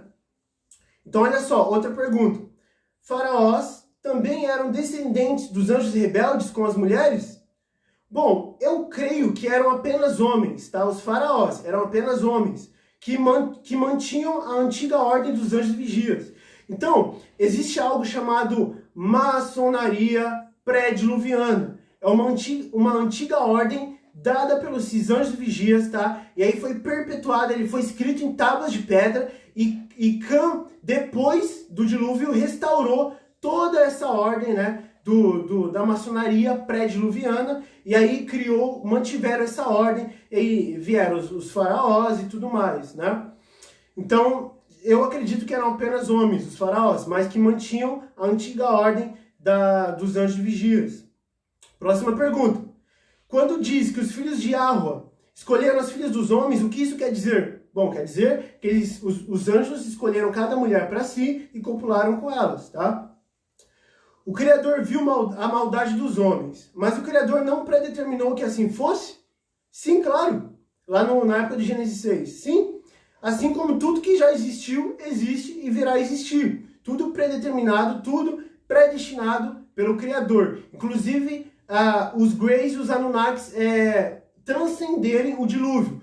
Porque o plano do Pai é que no final dos tempos ocorra o governo tecnológico alienígena e islâmico do Antimessias. E eu falo disso no meu livro, O Antimessias Revelado, tá? O final dos tempos ele vai ser um reino tecnológico e alienígena, por conta desses Anunnakis que sobreviveram ao dilúvio. Se eles não houvessem sobrevivido, não haveria, fim dos tempos, alienígena tecnológico e islâmico, né? Do Ismaelita e o Antimessias. Então, sim, tudo é predeterminado pelo Pai. Próxima pergunta. Quem eram as outras pessoas que estavam no mundo que Caim disse que iria matá-lo? E aí vamos falar aí sobre aquilo que eu falei no início dessa live, que revelaria para vocês aqui no final. Caim falava do futuro, quando ele estava temendo que alguém matasse ele. Ele falava de pessoas que nasceriam e tentariam matá-lo, né? No caso, o de sua própria família, que foi o que aconteceu. Pois Caim gerou um Enoque, né? Que teve o Enoque bom e o Enoque mau, né? Que seria o Enoque de Caim. Caim gerou Enoque e Enoque gerou Irade. E Irade gerou Meujael. E Meujael, né? Seria Meujael, gerou Metusael, e Metusael gerou Lameque, né? E esse Lameque foi o que matou o Caim. E aí temos dois Lameques também. Temos o Lameque bom e o Lameque mau, tá? Vamos lá ler Gênesis capítulo 4, versículo 13 ao 24. Então disse Caim a Yahweh, é maior a minha maldade que a que possa ser perdoada. E eis que hoje me lanças da face da terra, e da sua face me esconderei, e serei fugitivo e vagabundo na terra. E será que todo aquele que me achar me matará, né? Yahweh, porém, disse-lhe, portanto, qualquer um que matar a Caim 7 vezes será castigado. E pôs Yahweh um sinal em Caim, para que o não ferisse qualquer o que achasse. E Caim diante da face de Yahweh, e saiu diante da face de Yahweh, e habitou na terra de Nod, né? Do lado oriental do Éden. Então o Éden estava na terra até então. Inclusive, tem um apócrifo, né? Que fala que no tempo de Abraão, o Éden ainda estava na terra, tá? E depois que ele foi tirado da terra. Mas é assunto para outra live. Vamos lá. E conheceu Caim, a sua mulher, e ela concebeu. Que mulher? Primeiro o livro de Adão e Eva. Caim pegou sua própria irmã e fugiu depois de matar Abel, tá? Caim e Lúluva. Ou é Acre? Não, acho que é Lúluva. Tem água aqui, amor? Ainda tem? Obrigado. Caim pegou sua própria irmã e fugiu, né? E aí ele concebeu um filho, Enoque, né? E aí começou a construir as cidades e dar o nome dessa cidade de Enoque, tá? Ela concebeu e deu à luz Enoque. E ele edificou uma cidade e chamou o nome da cidade conforme o nome de seu filho, Enoque. E Enoque nasceu Irade, e Irade gerou Meujael, e Meujael gerou Metusael, e Metusael gerou Lameque. E tomou Lameque para si 2 mulheres. O nome de uma era Eida, né? Ada. E o nome da outra era Zilá. E Eida deu à luz a Jabal. Este foi o pai dos que habitam em tendas e têm gado. O nome de seu irmão era Jubal. Este foi o pai de todos que tocam harpa e órgão, né? Harpa e órgão. Lembra dos instrumentos que Satanás fez? Então, e Zilá também deu à luz a Tubal-Caim, mestre de toda obra de cobre e ferro. E a irmã de Tubal-Caim foi Noema. E disse Lameque às suas 2 mulheres, olha só, ouvi a minha voz, vós, mulheres de Lameque, escutai as minhas palavras, porque eu matei um homem por me ferir e um jovem por me pisar. Porque 7 vezes Caim será castigado, mas Lameque 70 vezes 7. Então aqui ele volta, ele meio que admite, eu matei Caim, serei castigado por conta da maldição, né? E se vocês lembram, lá quando eu estava lendo o 2º livro de Adão e Eva, eu citei Lameque, né? Lá tá citando Lameque que matou Caim, que é esse mesmo Lameque aqui, tá? Então a resposta é... A pergunta, quem eram as outras pessoas que estavam no mundo que Caim disse que iria matá-lo? Era as pessoas do futuro, no caso a geração de Caim, Lameque que matou ele, né? Próxima pergunta, a elite global, alguns líderes ou famílias seriam descendentes de anjo caído? Estariam eles ainda entre nós? Sim. Os que ficam nas sombras são descendentes dos Anunnakis. É o que eu falei. Esses caras que controlam quem controlam as sociedades secretas são descendentes dos Anunnakis, né? Da antiga ordem aí dos anjos vigias, tá? Próxima pergunta. E agora são 2 e estão conectadas. A pessoa na era pré-diluviana viviam 500 anos? Por que Yahweh falou que viveriam 120 anos se Sem viveu 500 anos? E aqui está a resposta de outra coisa que eu falei que ia responder aqui no final, a mais importante delas. a profecia dos 6.000 anos. Olha só, os 120 anos que o pai falou que o homem teria, não são 120 anos literais, são 120 jubileus, tá? E um jubileu tem 50 anos. Olha onde está isso. Levítico 25, do 8 ao 12. Também contará 7 semanas de anos. 7 vezes 7, 49 anos. 7 vezes 7 anos. De maneira que os dias das 7 semanas de anos te serão 49 anos, né? 7 vezes 7, 49.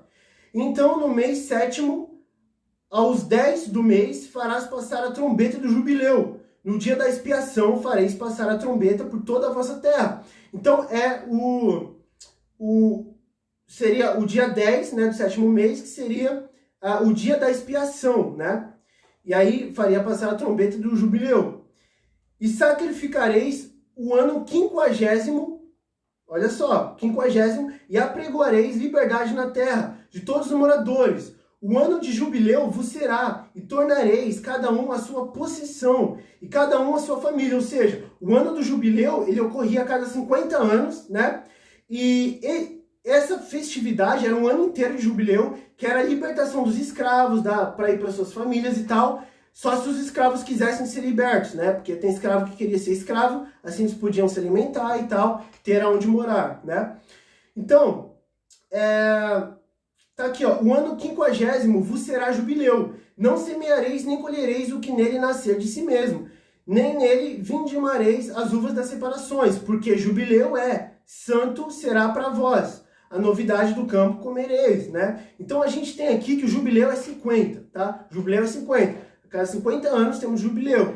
Então, um jubileu é 50 anos, né? Ocorre 50 anos e aí temos um jubileu. Se 120 anos que o pai falou que o homem haveria de ter, né? Porque ele falou, meu espírito não contenderá para sempre com o homem, porquanto o homem terá 120 anos, será a idade do homem, alguma coisa assim, tá? Tá lá no Gênesis 6, versículo 3, eu acho. Porque o Espírito do Pai não contenderá mais com o homem, né? Por conta do pecado do Éden, o Espírito Santo tá tendo contenda com o homem, né? O Pai não falava de anos literais, 120 anos, mas sim de jubileus. Ele dizia que o Espírito Santo dele não teria contendas com o homem para sempre, porque temos ainda contenda com o Espírito Santo, né? Lembra? O Espírito Santo é contra a carne e a carne contra o Espírito, né? Porque o Espírito do Pai tá tendo contenda com a nossa carne, com o homem, né? Ou seja, o pecado pararia de habitar em nós e o Espírito Santo passaria a se juntar conosco, porque o Espírito Santo não habita com trevas, né? O pecado é as trevas, o conhecimento. O pai falava do ano 6.000 com esses 120 anos, porque são 120 jubileus, o ano da expiação do pecado, que foi profetizado na semana 70 de Daniel. Então, se você ir para Daniel 9, nas 70 semanas, são 7 itens que vai se cumprir na semana 70, que é o 6º selo do Apocalipse. E um deles é a expiação do pecado, né? Então, aqui, ó, o pai falava, porquanto seus anos são de 120 anos, os anos do homem. E não são 120 anos literais, são 120 jubileus. Então, você faz, se um jubileu são 50 anos, né? Ou seja, a cada 50 anos temos um jubileu, e 120, na verdade, são jubileus, você faz 120 jubileus vezes 50, porque cada 50 anos tem um jubileu. Então você faz 120 vezes 50 e vai dar 6.000 anos. O ano 6.000, que é o ano que o Messias volta. E aí é no 6º selo do Apocalipse, que ele expia a iniquidade, né, o nosso pecado, e ele glorifica o nosso corpo. É o perdão do Criador, de 70 semanas, 70 vezes 7. Quantas vezes perdoareis o meu irmão? 7 vezes? E o Messias fala, não, perdoarei 70 vezes 7, né? Que aí 70 vezes 7 são as 70 semanas de Daniel, que são 490 anos, né? 483, aí o Messias morre e sobra os últimos 7 anos do Apocalipse, que começa no primeiro selo, no futuro do nosso tempo, né? Então aí a gente tem o ano 6.000, que é onde o Espírito do Pai pararia de ter contendas com o homem. Então veja, é uma revelação isso, gente. 120 anos são 120 jubileus. um jubileu é 50. Então, se você faz 50 vezes 120, vai dar 6.000, que é o ano 6.000, o ano da vinda do Messias. No primeiro livro de Adão e Eva, o pai fala que o Messias vai vir depois de 5 dias e meio, porque Adão e Eva ficaram 500 anos no Éden. Então, você soma 500 anos, né, 500, mais 5.500 anos, 6.000 de novo. É o ano da expiação do pecado, o ano que Adão ressuscita com todos os santos, tá? Para ser arrebatado e glorificado. É o perdão do Criador, né? 70 vezes 7. O perdão do pecado original. Então, assim, como eu sei que isso aqui não são 120 anos literais? Porque, olha só, o pai falou que a idade do homem passaria a ser 120 anos depois do dilúvio. Mas, como relato bíblico, a gente vê que o homem, mesmo o homem que nasceu depois do dilúvio, ele passou de 120, na verdade ele passou de 200 anos. Então a profecia do pai, o decreto do pai foi quebrado? Claro que não, porque ele não falava literais, ele falava de 120 jubileus. Olha só, Gênesis 11, do 11 ao 19. E viveu Arfaxade, né, depois aí que Noé e Sem teve filhos, aí teve Arfaxade, e viveu Arfaxade 35 anos, e gerou Selá. E viveu Arfaxade, depois que gerou Selá, 403 anos. E gerou filhos e filhas. Então ele viveu 403 anos. Passou de 120. E viveu Selá 30 anos e gerou Eber. E viveu Selá, depois que gerou Eber, 403 anos. E gerou filhos e filhas. 403, passou 120. E viveu Eber 34 anos. E gerou Peleg. E viveu Eber, depois que gerou Peleg, 430 anos. E gerou filhos e filhas. E Peleg viveu 30 anos e gerou Reu, né? E aí viveu Peleg, depois que gerou Reu, 209 anos. E gerou filhos e filhas. Então todas essas pessoas aqui viveram mais de 120 anos. E aí teve Naor, Terá, Reu, Será, né? E aí teve Abraão, né? Mas todas essas pessoas aqui viveram mais de 120 anos. Então o decreto do pai foi quebrado? Claro que não. Porque não são 120 anos literais. São 120 jubileus, tá? É muito importante para entender o ano 6.000. Próxima pergunta. Essa aqui é boa. Essa aqui, inclusive, as pessoas que acreditam na pré-existência, né? Essa heresia antibíblica, usam muito esse argumento para falar, né? Que nós somos filhos literais da serpente que transou com Eva no Éden, e outras pessoas são filhos literais de Deus. Olha só isso. É uma heresia. Mas olha só, porque na genealogia de Adão não cita Caim e Abel, né? Ou seja, a genealogia de Adão, né, que veio a genealogia literal de Deus, dizem eles, né, não cita Caim e Abel, porque Caim seria a semente literal da serpente, né? E, tipo assim, pré-existência e semente da serpente são doutrinas antibíblicas, né? Olha só a resposta. Gênesis 5 fala isso, fala sobre a genealogia de Adão, que não cita Caim nem Abel. Resposta: porque o objetivo da citação da genealogia de Adão era explicar de quem nasceu Noé, tá? Ou seja, o objetivo de citar a genealogia dele não era citar todo mundo que ele teve, todos os filhos de Adão, mas sim falar da onde que Noé veio, né? E temos um complemento do Gênesis 5 em 1 Crônicas, né? Do capítulo 1, do versículo 1 ao 4, que dá continuidade com detalhes sobre o fato de ser focado em Noé, que aí está continuando a descendência de Noé, né? Gênesis 5, versículo do 1 ao 3 e versículo 28 ao 32. Este é o livro das gerações de Adão. No dia em que Yahweh criou o homem, a semelhança de Yahweh o fez. Homem e mulher os criou e os abençoou e chamou seu nome Adão, no dia em que foram criados. E Adão viveu 130 anos e gerou um filho à sua semelhança, conforme a sua imagem, e pôs-lhe o seu nome de Sete. Ué, mas Caim foi o primogênito, cadê o Caim? Cadê Abel? Né? Não tem? Por quê? Porque Noé não veio de Caim, Noé não veio de Abel, Noé veio de Sete. Então ele vai citar Sete.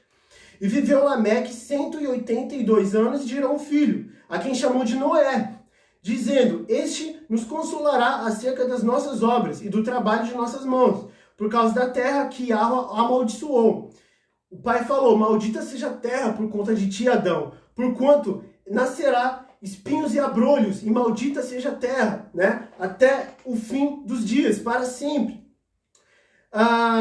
E viveu Lameque 182 anos e gerou um filho, a quem chamou de Noé, dizendo: este consolará acerca das nossas obras e do trabalho de nossas mãos, por causa da terra que a amaldiçoou. E viveu Lameque, depois que gerou Noé, 595 anos.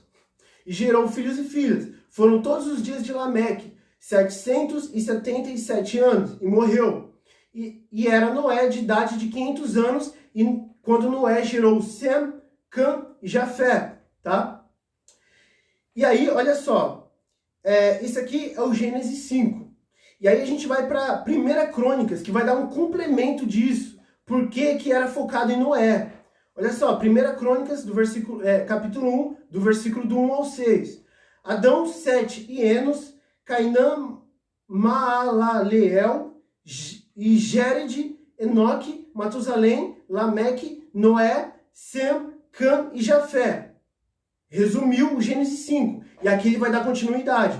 Os filhos de Jafé foram Gomer, Magog, Madai, Javã, Tubal, Meseque e Tirás. E os filhos de Gomer, Askenaz, Rifat e Togarma. E aí continua. Então, essa é a prova que na genealogia de Adão não é citado Caim e Abel, porque era focado em Noé. Ele queria dizer, o pai estava querendo dizer, da onde que Noé veio, né? E Noé não veio de Caim, Noé não veio de Abel, mas sim de Sete. Essa é a resposta. Bom, entra aqui a última pauta, tá? É curtíssima, é só um comentário mesmo, sobre quem o Messias foi pregar no Sheol. Se você não assistiu o meu vídeo do que o Messias foi fazer no Sheol, assista, tá no meu feed aqui, tá? No Instagram. O Messias, ele morreu e desceu para o Sheol, na habitação dos mortos, para pregar para a geração rebelde da época de Noé, antes do dilúvio, que morreu no dilúvio. Ele foi pregar o evangelho. Se ele foi pregar o evangelho, ele foi não converter, mas ele foi salvar essas pessoas, libertar da prisão essas pessoas, né? E quem são essas pessoas? São exatamente a descendência de Sete, que desceram o Monte Hermon e pegaram os filhos de Caim. Eles desceram e não conseguiram voltar, não conseguiram subir o monte de novo.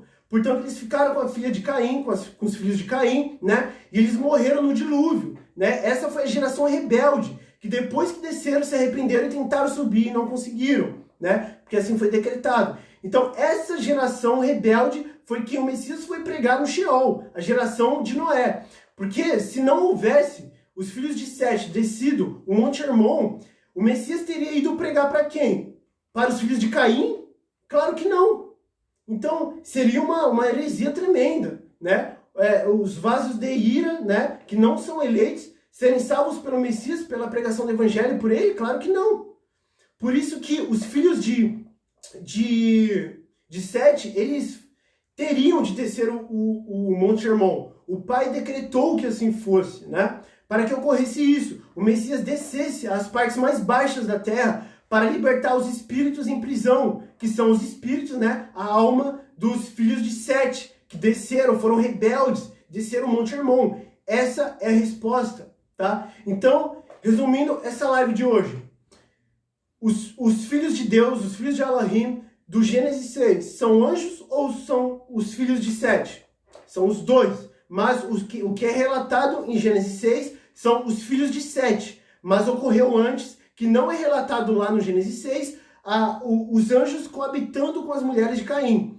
Essa é a resposta, são os dois. Mas primeiro ocorre o evento dos anjos, e aí dão o nome ao Monte Hermon, e depois os filhos de Sete fazem a mesma coisa, no mesmo lugar, pegando as mesmas filhas de Caim. Tá? Então essa é a resposta, é o resumo da live de hoje. É muito importante isso, irmãos, porque o Gênesis 6, ele traz muita revelação, como vocês viram.